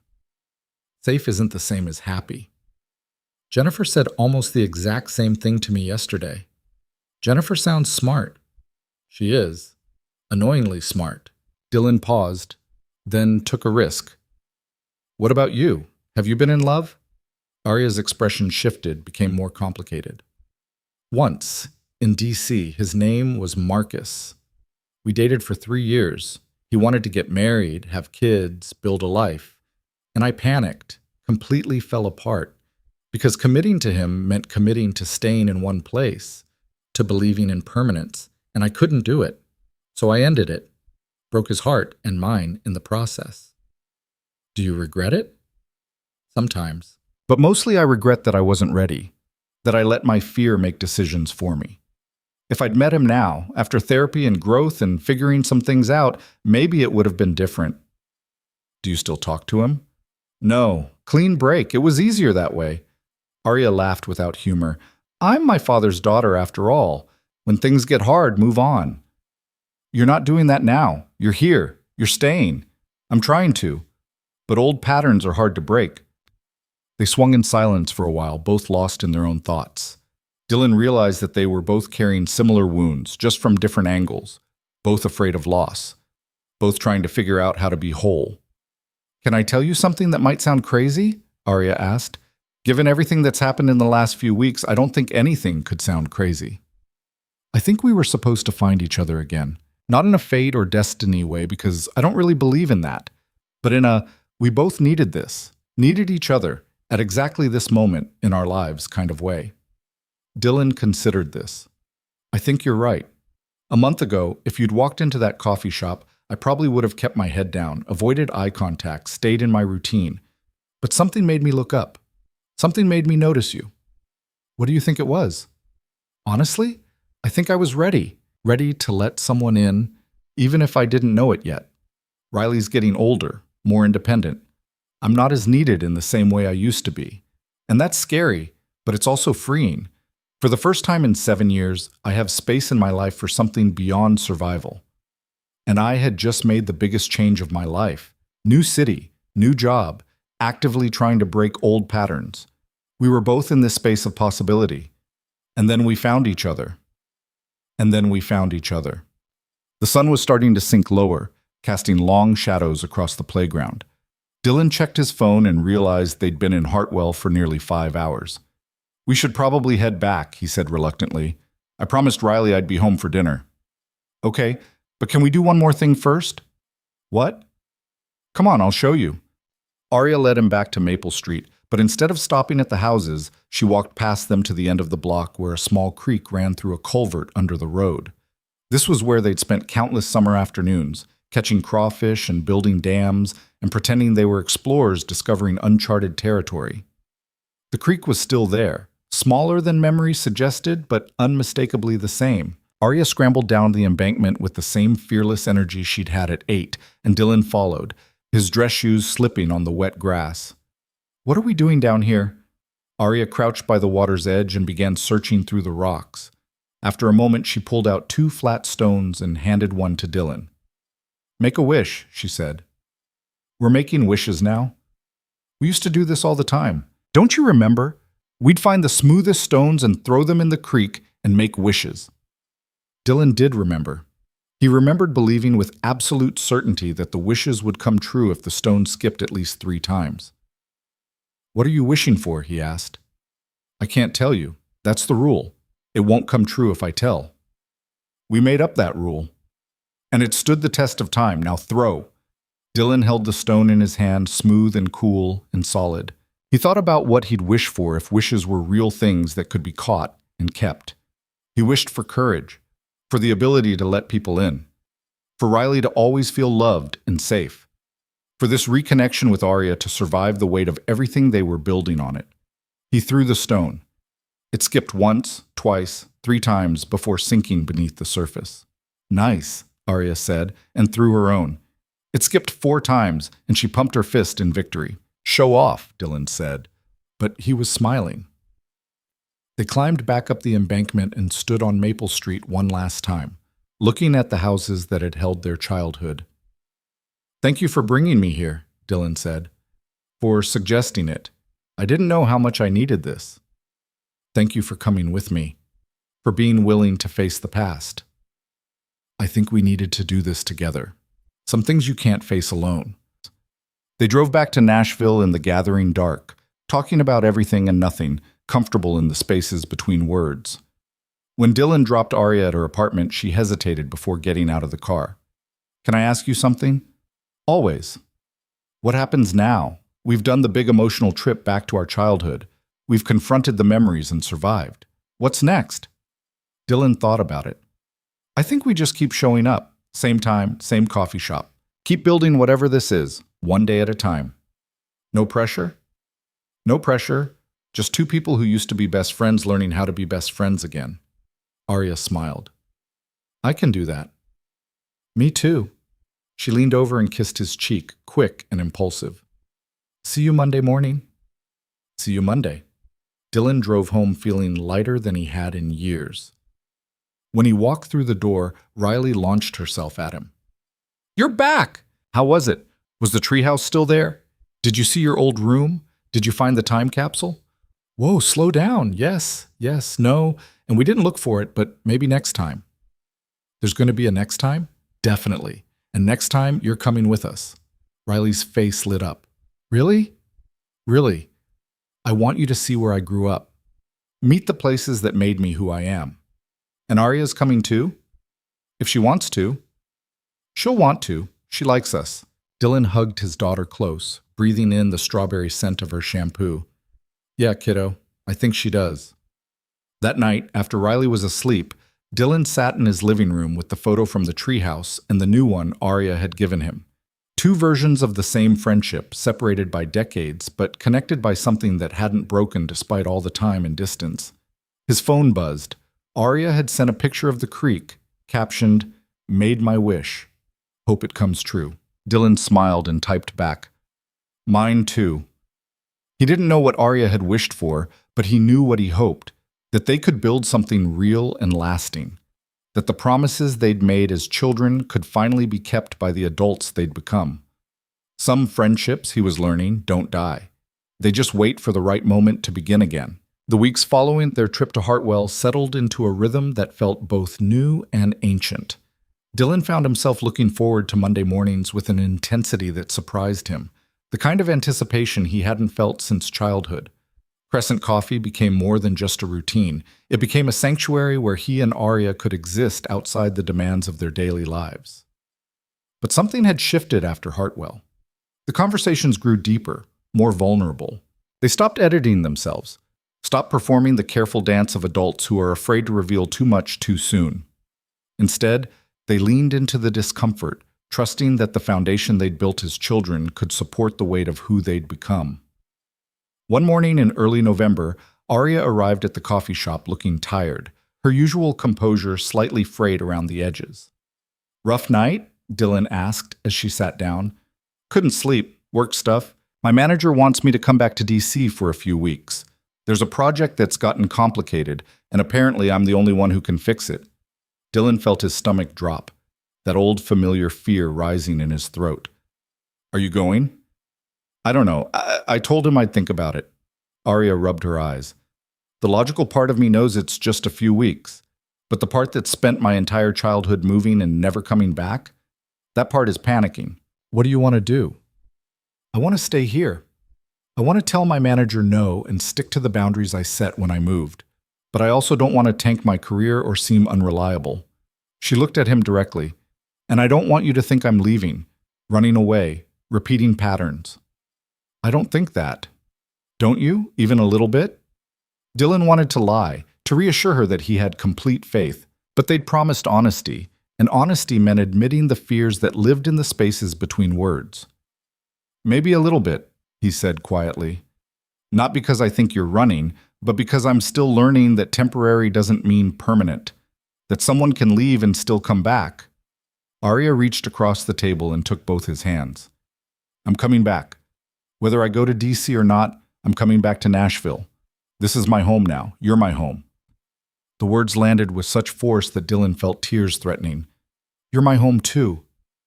"Then help me figure this out. What should I do?" "What does your gut say?" "My gut says go. Get it over with. Prove to myself that I can leave without everything falling apart. But my anxiety says if I leave, you'll realize you don't actually need me, and when I come back, you'll have moved on." "That's not going to happen." "How do you know?" "Because I've spent the last 24 years trying to move on from you, and it didn't work. 3 weeks in DC isn't going to change that." Arya laughed wetly, tears streaming down her face. "We're a mess, aren't we?" "Completely, but we're a mess together." She squeezed his hands tighter. "Okay, I'll go, but you have to promise me something." "Anything. Keep showing up here every morning, same time, even if I'm not here, because when I come back, I need to know this table will still be ours." "I promise." "And video call me every day, even if it's just for 5 minutes. I need to see your face and know you're real." "Deal. But only if you promise to tell Riley goodbye properly. She'll be devastated if you just disappear." "I would never do that. Can I see her before I leave?" "Come to dinner tonight. We'll make it special." That evening, Dylan and Riley prepared what Riley insisted on calling a farewell feast, which involved homemade lasagna, garlic bread, and a chocolate cake that listed slightly to one side but tasted perfect. When Arya arrived, Riley threw herself into her arms with the unselfconscious affection of children who haven't learned to guard their hearts yet. "Dad said you have to go away for work," Riley said, pulling back to look at Arya seriously. "But you're coming back, right?" "Absolutely. 3 weeks, maybe 4 at the most. And I'll video call you guys all the time." "Every day?" "Every single day." "Promise?" "I promise." Riley studied her face, then nodded, satisfied. "Okay, but you have to bring me something from DC, something cool." "Deal." "What do you want?" Riley thought hard about this. "A story. About something interesting you saw. That's better than a toy. Arya looked genuinely touched. A story. I can definitely do that. Over dinner, they kept the conversation light, but Dylan could feel the undercurrent of emotion running beneath everything. He watched Arya interact with Riley, answering questions about what kind of work she did, describing DC in terms a 7-year-old could understand, promising to send pictures of famous monuments. And he saw something in Arya's expression that made his chest ache, a kind of wistful longing, as if she were imagining what it might be like to be part of this permanently instead of temporarily. After Riley went to bed, Dylan and Arya sat on his back porch with mugs of tea, watching the Nashville skyline glow in the distance. "Thank you for tonight," Arya said, "for making this easier." Riley needed to say goodbye properly. We both did. "I keep thinking about what you said, about how you spent 24 years trying to move on from me. Did you really?" Dylan considered the question carefully. "Maybe not consciously, but I think part of me was always looking for you in other people, looking for that kind of connection we had. And when I couldn't find it, I'd convince myself it was because childhood friendship is different, simpler, that adults don't get to have that. But we do. We're having it right now. We are. And it's terrifying." Oh, why? "Because now I know what I've been missing. And if I lose it again..." Dylan stopped, unable to finish the thought. Arya set down her tea and turned to face him fully. "Dylan, look at me. You're not losing me. I'm going to DC for work. I'll stay in a corporate apartment, fix whatever crisis they've manufactured, and then I'll come home. To Nashville. To you and Riley, and our coffee shop table. This isn't an ending." "How can you be so sure?" "Because for the first time in my life, I have something worth coming back to. Do you know how rare that is? I've spent my entire adult life keeping everything temporary, never investing enough to make leaving hurt. But this? Us? I'm all in. Completely, terrifyingly all in." Dylan felt something crack open in his chest, that same sensation he'd had in Hartwell beneath the oak tree. The sensation of walls coming down, of letting someone see him completely. "I'm all in too," he said. "And it scares me more than anything I've ever done." "Good. That means it matters." She leaned her head on his shoulder, and they sat like that until the tea went cold, drawing comfort from the simple fact of each other's presence. Arya left for DC on a Tuesday morning. Dylan and Riley drove her to the airport, and Riley cried despite her best efforts to be brave. Arya knelt down and held her, promising again that she'd be back, that this wasn't forever, that some goodbyes are just see-you-laters in disguise. "Take care of your dad for me," Arya said. "Make sure he doesn't work too hard." "I will. You take care of yourself." "Deal." When Arya hugged Dylan goodbye, she held on longer than necessary, her face pressed against his chest. 3 weeks, she whispered. 3 weeks. I'll be right here when you get back. Promise? Promise. He watched her disappear through security, fighting the irrational fear that this was it, that she wouldn't actually come back, that history was repeating itself in some cruel cosmic joke. Riley took his hand and squeezed it. "She's coming back, Dad. She promised." "I know, kiddo. But you're scared anyway." "Yeah, I'm scared anyway." The first week without Arya felt wrong. Dylan kept his promise, showing up at Crescent Coffee every morning and sitting at their table alone. Marcus noticed immediately. "Where's your friend?" "DC work trip." "She coming back?" "She says she is." "You don't believe her?" Dylan looked up, surprised by the directness of the question. "I'm trying to." Marcus leaned against the counter, studying him. "You know what I've noticed about you two? You're both fighters, not the aggressive kind, the kind who keep showing up even when it's hard. That's rare. Don't waste it being afraid." "When did you become a philosopher?" "I make coffee for a living. You hear a lot, see a lot, pick up wisdom." Marcus grinned. "Or I watch too many romantic comedies. Either way, point stands." They video called every evening after Riley's homework was done and before bedtime. Arya would prop her phone on the hotel desk and tell them about her day, the frustrating meetings, the technical problems she was solving, the city she used to call home, but that now felt foreign. "I don't recognize it anymore," she said one night. "Or maybe I don't recognize who I was when I lived here. It's strange. Walking past my old apartment building and feeling nothing, like that was someone else's life." Because it was, Dylan said. You're different now. Better or worse? Just different, more yourself, maybe. I like that. More myself. Arya smiled at the camera. How was Riley's soccer game?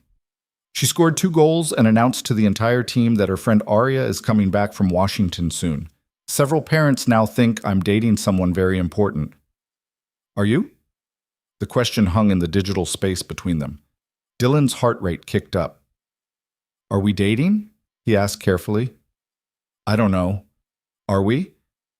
Arya's expression was nervous but hopeful. I know we said we were just figuring out friendship. But Dylan, I think we both know this is more than friendship. Maybe it always was. Even when we were 8? Especially when we were 8, we just didn't have the vocabulary for it. Dylan thought about this, about the way his heart had always recognized her even when his mind didn't, about the feeling of rightness that settled over him whenever she was near. I think I've been falling in love with you since the day you ordered black coffee with 2 sugars and sat at the table by the bookshelf, he said quietly. Arya's breath caught audibly. Really? Really, I just didn't know it until right now. Dylan, Her voice broke. I think I've been in love with you since we were children, and then I lost you and spent 24 years trying to find that feeling again with someone else. And when I saw you through the coffee shop window before I even knew it was you, something in me recognized something in you, like my heart knew you before my brain caught up. That's not scientifically possible. I don't care about science right now. Me neither. They stared at each other through their respective screens, miles apart, but connected by something stronger than distance. So what do we do? Arya asked. With this information? I guess we decide if we're brave enough to try. Are you? Dylan thought about Riley's words, about not being sad alone, about Arya's promise to come back, about the feeling in his chest every time he saw her name on his phone screen. Yeah, I think I am. Good, because I've been brave about a lot of things in my life, but this is the scariest, and I need you to be brave with me. We'll be brave together. That's the deal. The second week felt easier. Dylan stopped waiting for the other shoe to drop and started letting himself believe that Arya was actually coming back. They fell into a routine of morning texts and evening calls, sometimes talking for hours about everything and nothing. Riley would monopolize the first 15 minutes with stories from school and soccer, and then she'd hand the phone to Dylan and disappear into her room, giving them privacy with the wisdom of children who understand more than adults give them credit for. I think Riley's playing matchmaker, Dylan said one night. She's good at it. We should hire her out. Don't even joke, she'd start a business, probably make more money than I do. Arya laughed, that bright sound that made Dylan's entire day better. I miss you, both of you. This project is taking longer than I thought. How much longer? Maybe another week? 2 at most. My manager keeps finding new problems that need my attention. Dylan felt the fear creeping back in. Are they trying to get you to stay permanently? They've hinted at it, offered me a promotion, more money, corner office with a view. His stomach dropped. What did you say?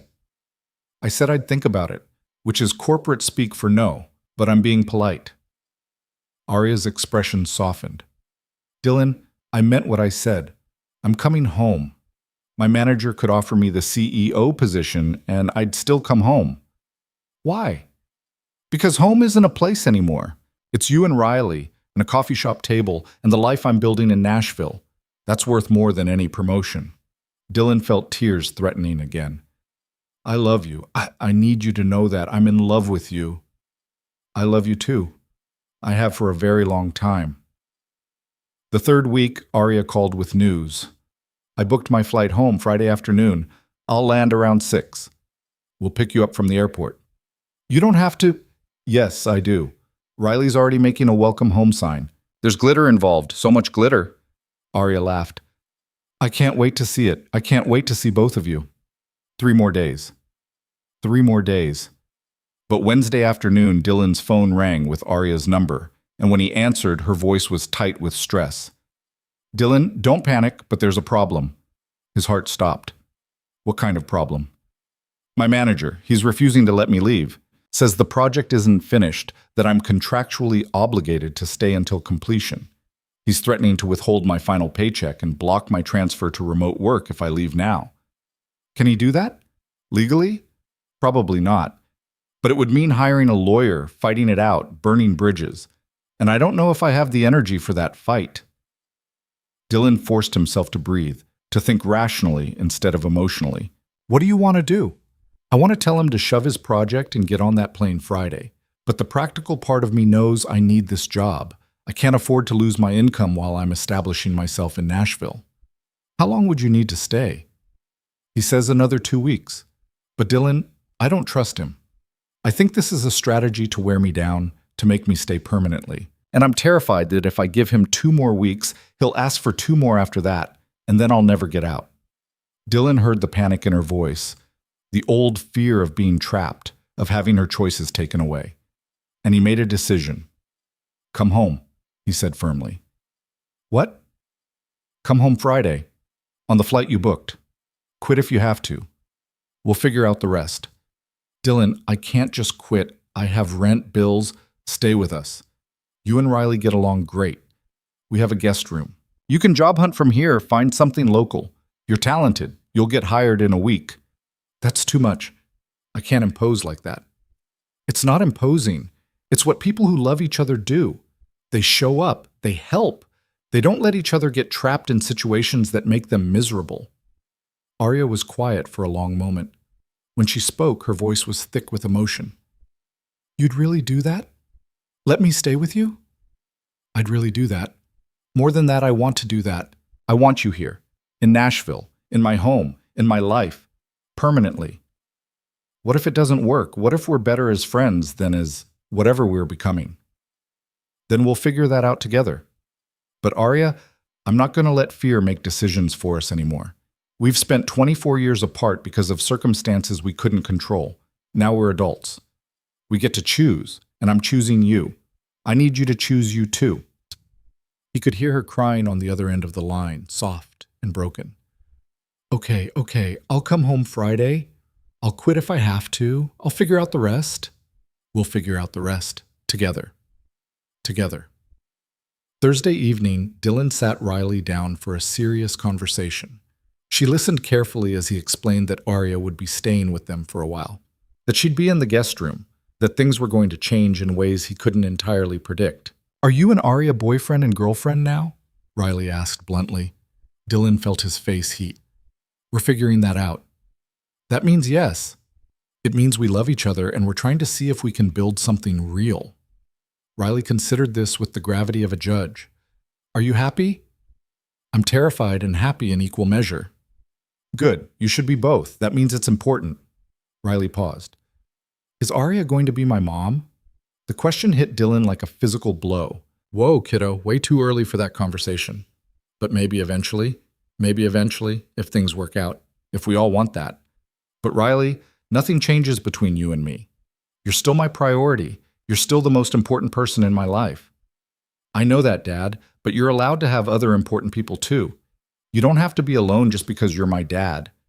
Dylan pulled his daughter into a hug, overwhelmed by her wisdom. When did you get so smart? I've always been smart. You're just paying attention now. Friday afternoon, Dylan left work early, picked up Riley from school, and headed to the airport. Riley had indeed made a welcome home sign, covered in so much glitter that Dylan's car would probably sparkle forever. She held it proudly as they waited at arrivals, bouncing with barely contained excitement. When Arya finally emerged through the doors, pulling a suitcase and looking exhausted but relieved, Riley screamed and ran toward her.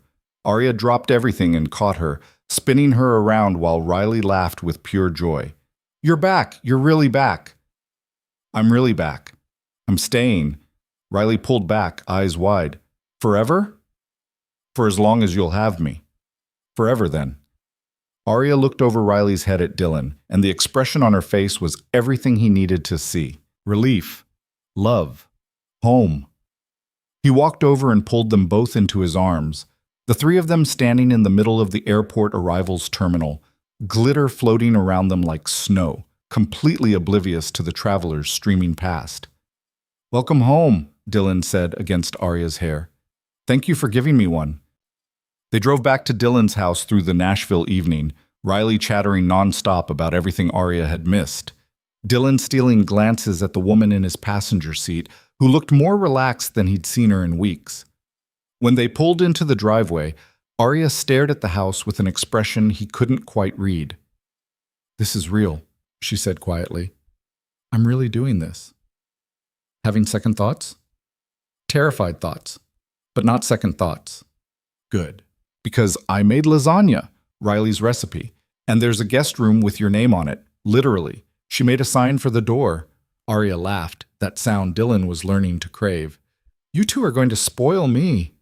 "That's the plan."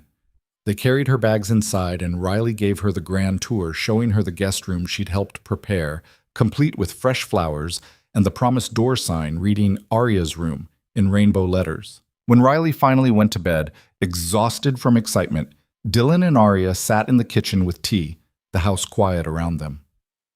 "Thank you," Arya said, "for giving me permission to leave, for making it possible."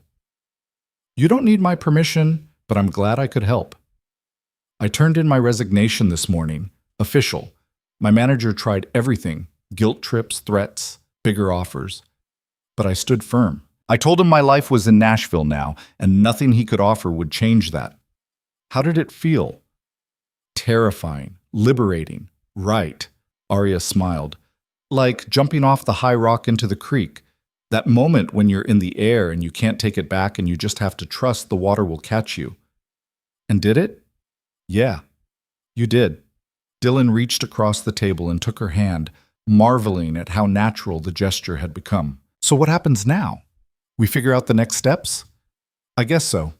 I need to find a job, start apartment hunting eventually, figure out how to be an adult who lives in the same city as the people she loves." "About that, the apartment hunting." "Yeah?" Not yet.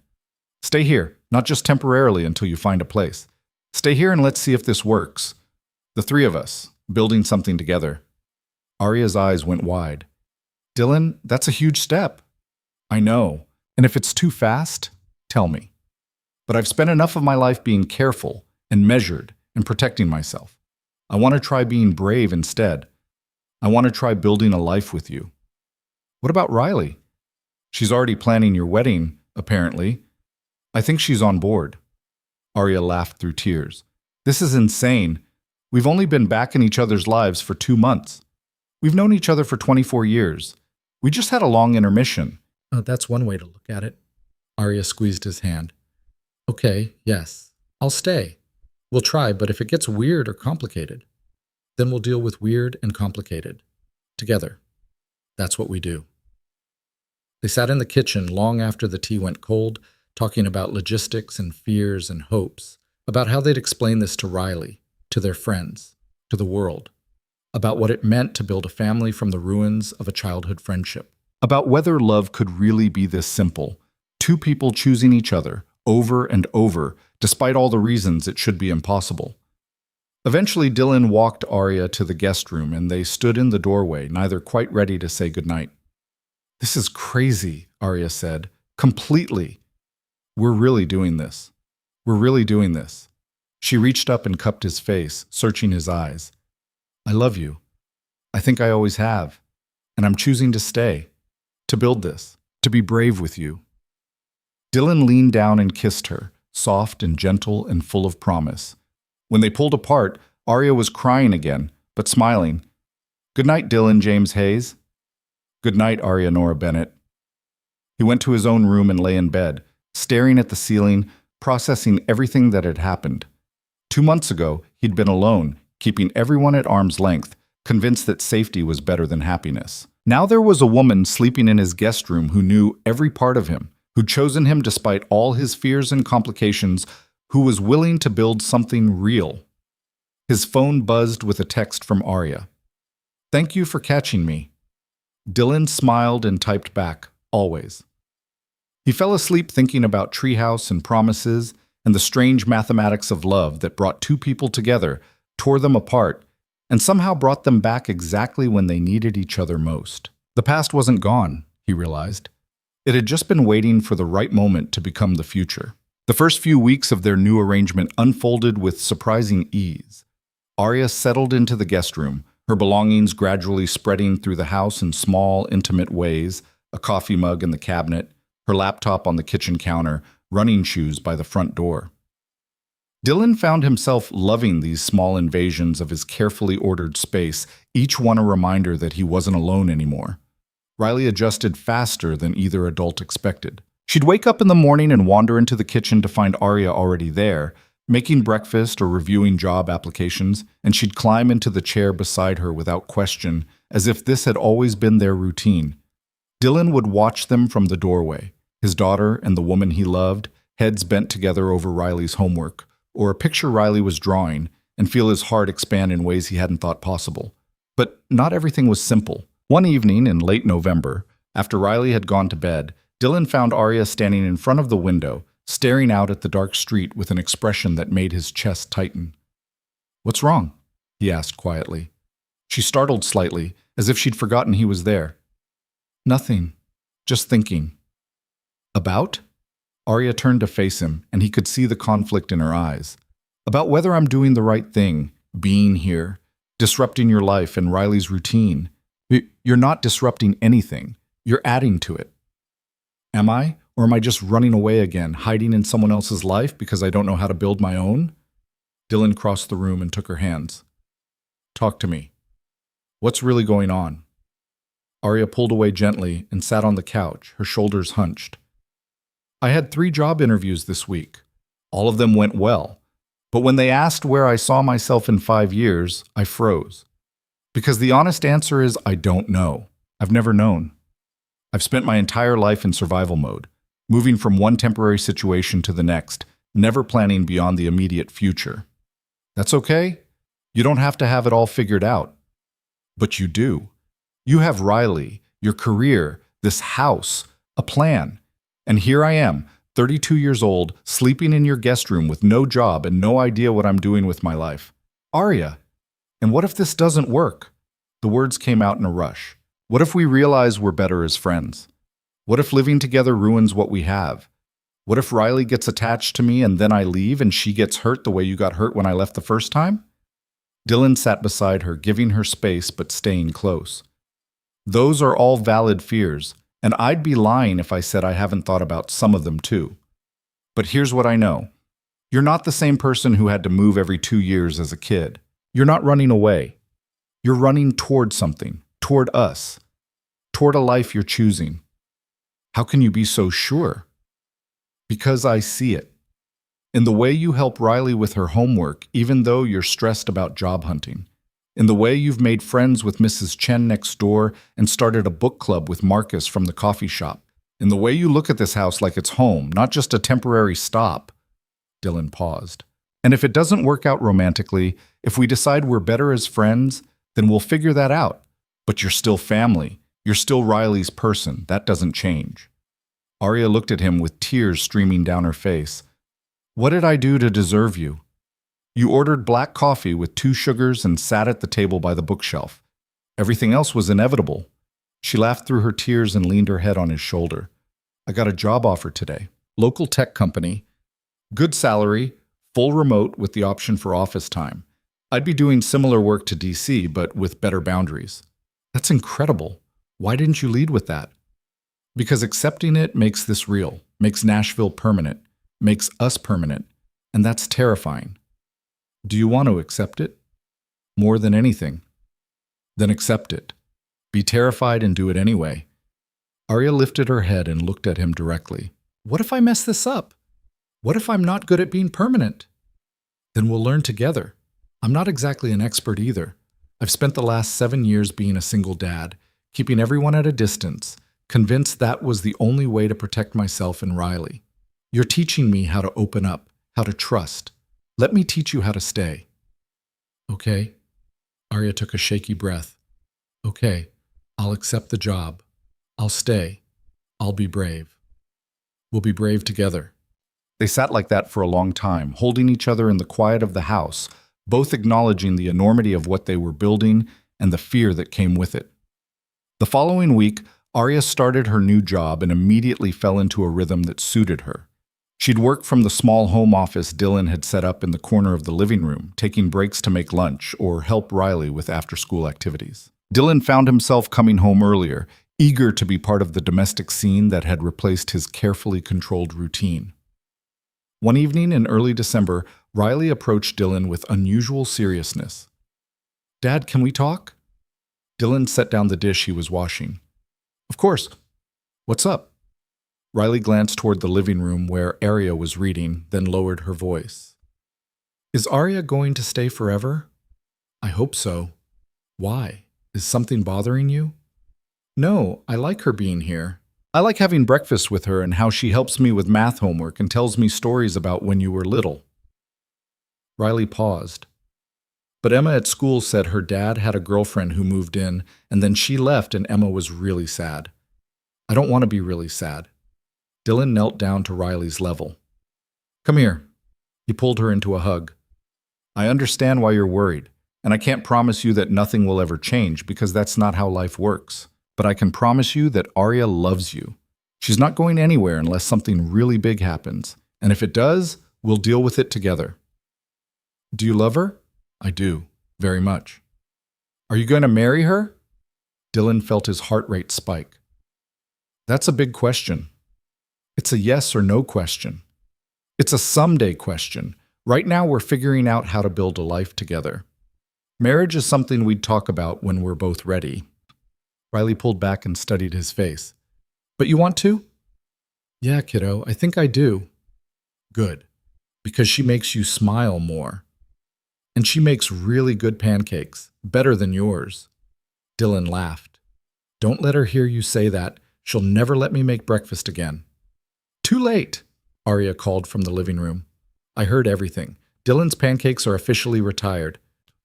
Riley giggled and ran to join Arya on the couch, and Dylan stood in the kitchen feeling overwhelmed by how normal this had become, how right it felt to have both of them in his life. Later that night, after Riley was asleep, Dylan found Arya in the guest room, folding laundry with the kind of focused attention she brought to everything.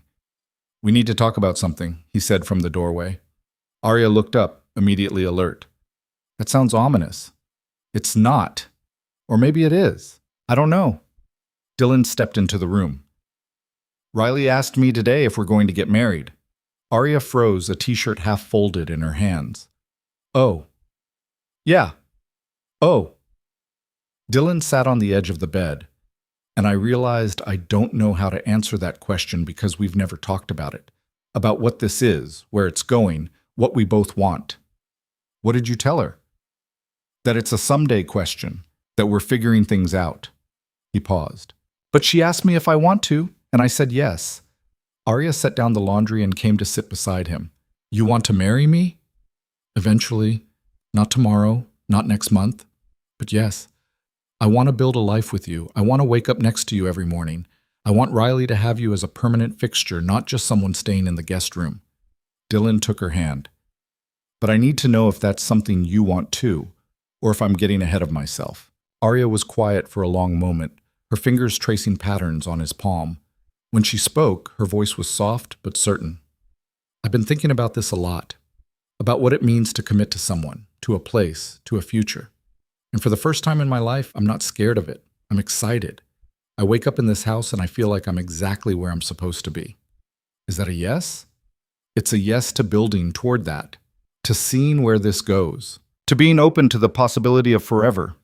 She smiled. "But Dylan, I don't need a ring or a wedding to commit to you. I'm already committed.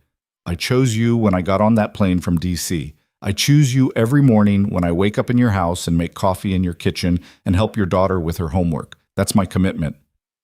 I love you so much it scares me sometimes. I love you too, and I think maybe being scared means we're doing something important." They kissed, slow and tender, and when they pulled apart, Arya gestured around the guest room. "Although if we're talking about forever, maybe we should discuss me moving out of the guest room at some point." Dylan felt his face heat. "I didn't want to assume. We're two adults who are in love and living in the same house. I think it's a reasonable conversation. Riley might have questions. Riley already knows we love each other. She's 7, not oblivious." Arya stood and pulled him up with her. "But we don't have to rush. We can take our time, do things in whatever order makes sense for us." "Thank you for being patient with me while I figure out how to do this. Thank you for making me want to stay." As Christmas approached, the house filled with decorations and the kind of chaotic joy that comes from a 7-year-old who believes in making every holiday magical. Riley insisted they get the biggest tree possible, which resulted in Dylan and Arya struggling to fit a 7-foot pine through the front door while Riley directed them like a tiny foreman. Left! No, your other left! Dad, you're crushing the branches! I'm doing my best here, Riley. Your best needs improvement, Arya said, laughing as pine needles rained down on both of them. They finally got the tree upright and spent the evening decorating it, Riley carefully placing each ornament while telling the story behind it.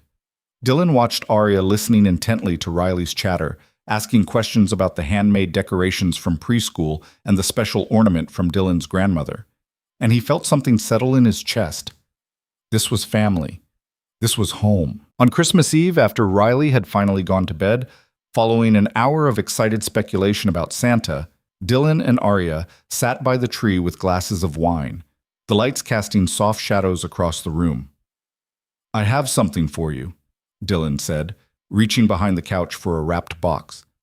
But I need to explain it first. Arya set down her wine, curious.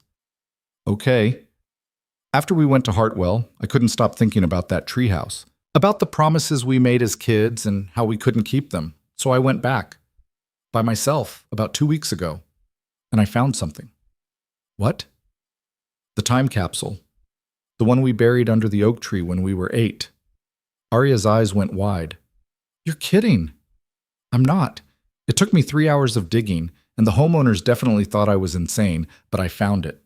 Dylan handed her the box. This is what was inside. With shaking hands, Arya unwrapped the package. Inside was a rusted metal box, the kind that used to hold cookies. She opened it carefully, and Dylan watched her face as she saw the contents. 2 letters, written in crayon on construction paper, folded carefully and labeled with their names. A photograph of them at age 8, arms around each other.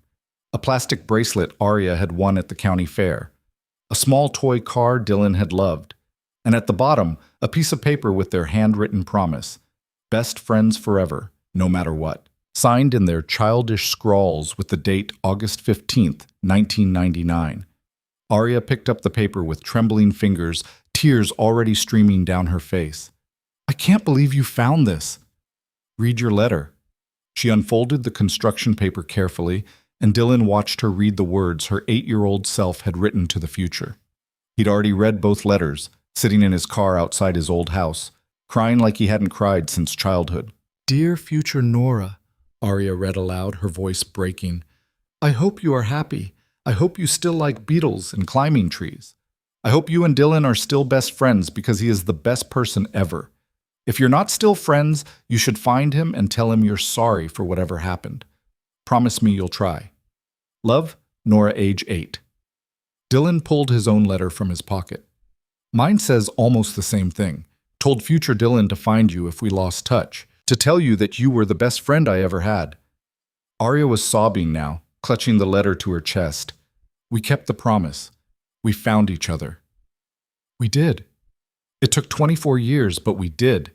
She launched herself at him, wrapping her arms around his neck and crying into his shoulder. Dylan held her, feeling his own tears falling, both of them grieving for the children they'd been and celebrating the adults they'd become. Thank you, Arya whispered. Thank you for going back, for finding this, for keeping the promise. Always. I'll always keep my promises to you. They stayed like that for a long time, holding each other beside the Christmas tree. The time capsule opened between them like a bridge across decades. The new year arrived with a sense of possibility Dylan had never felt before. Arya officially moved out of the guest room and into Dylan's room in mid-January, Riley helping to transfer her things with the efficiency of someone who'd been waiting for this development. Finally, Riley said, carrying an armful of Arya's sweaters. You two were being weird about it. We were not being weird, Dylan protested. You were totally being weird. Emma's mom said it was because adults make everything complicated. Arya laughed. Emma's mom is very wise. Work settled into a comfortable pattern for both of them. Arya thrived in her new position, bringing the same intense focus to her projects that she brought to everything else. Dylan found himself looking forward to lunch breaks when they'd eat together in the kitchen, talking about their mornings and planning their evenings. But in late February, something shifted. Arya became quieter, more withdrawn. Dylan would find her staring out windows or lying awake at night, clearly wrestling with something she wasn't ready to share. He gave her space, trusting that she'd talk when she was ready. Finally, on a Friday evening after Riley was at a sleepover, Arya sat him down with an expression of such serious determination that Dylan felt his stomach drop. "I need to tell you something, and I need you to just listen until I'm done, okay?" "Okay." Dylan's mind raced through worst-case scenarios. "My therapist and I have been talking about my relationship with my parents, with my childhood, about all the moving and the lack of stability and how it affected me." Arya took a deep breath. "And she thinks I need to confront it, to actually talk to my parents about how their choices impacted me." "That sounds healthy." "It sounds terrifying, but I think she's right. I think I've been carrying around this resentment and grief for so long that it's affecting how I show up in this relationship.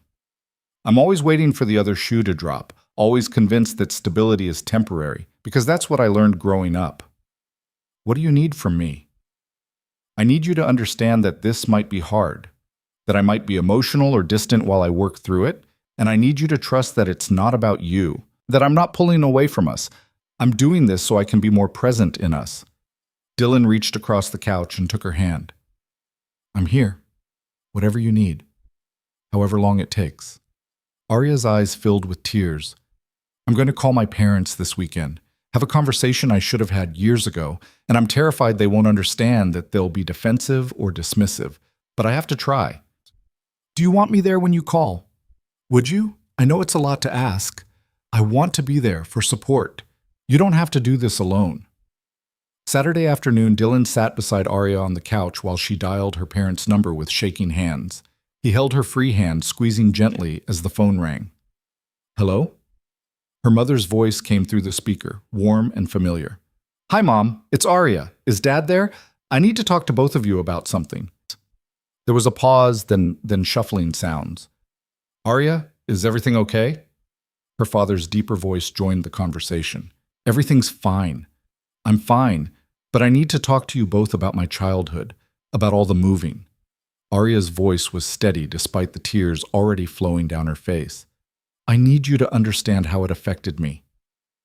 For the next hour, Dylan watched Arya pour out 24 years of accumulated grief and confusion. She talked about never feeling like she belonged anywhere, about the constant anxiety of knowing nothing was permanent, about losing Dylan, and how that had shaped her entire approach to relationships. Her parents listened, and to their credit, they didn't interrupt or make excuses. When Arya finally finished, exhausted and crying, her mother spoke first. "Sweetheart, we had no idea. We thought we were giving you adventures, opportunities. We never considered—" Her voice broke. "I'm so sorry. We should have thought more about what you needed instead of just focusing on what we thought was best." "I'm not blaming you," Arya said. "You did what you thought was right, but I need you to understand that it hurt me, that I'm still dealing with the effects of it, and I need to know that you hear me." "We hear you," her father said. "And we're sorry. We love you, and we should have done better." They talked for another 20 minutes, awkward and emotional, but real in a way Arya's relationship with her parents hadn't been in years. When she finally hung up, she collapsed against Dylan, sobbing with a mixture of relief and exhaustion. "You did it," Dylan said, holding her tight. "You were so brave. I couldn't have done it without you." "Yes, you could have, but I'm glad you didn't have to." The weeks following that conversation brought a visible shift in Arya. She seemed lighter, more settled in her own skin. The constant undercurrent of anxiety that had defined her diminished, replaced by something that looked like peace. One evening in late March, as they were making dinner together while Riley did homework at the kitchen table, Arya suddenly stopped chopping vegetables and turned to Dylan. "Move in with me," she said. Dylan looked around the kitchen. "I think we already live together." "No, I mean, let's get a place.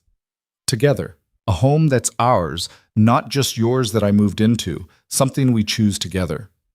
Riley's head popped up from her homework. "Can I help pick it out?" "Absolutely," Arya said.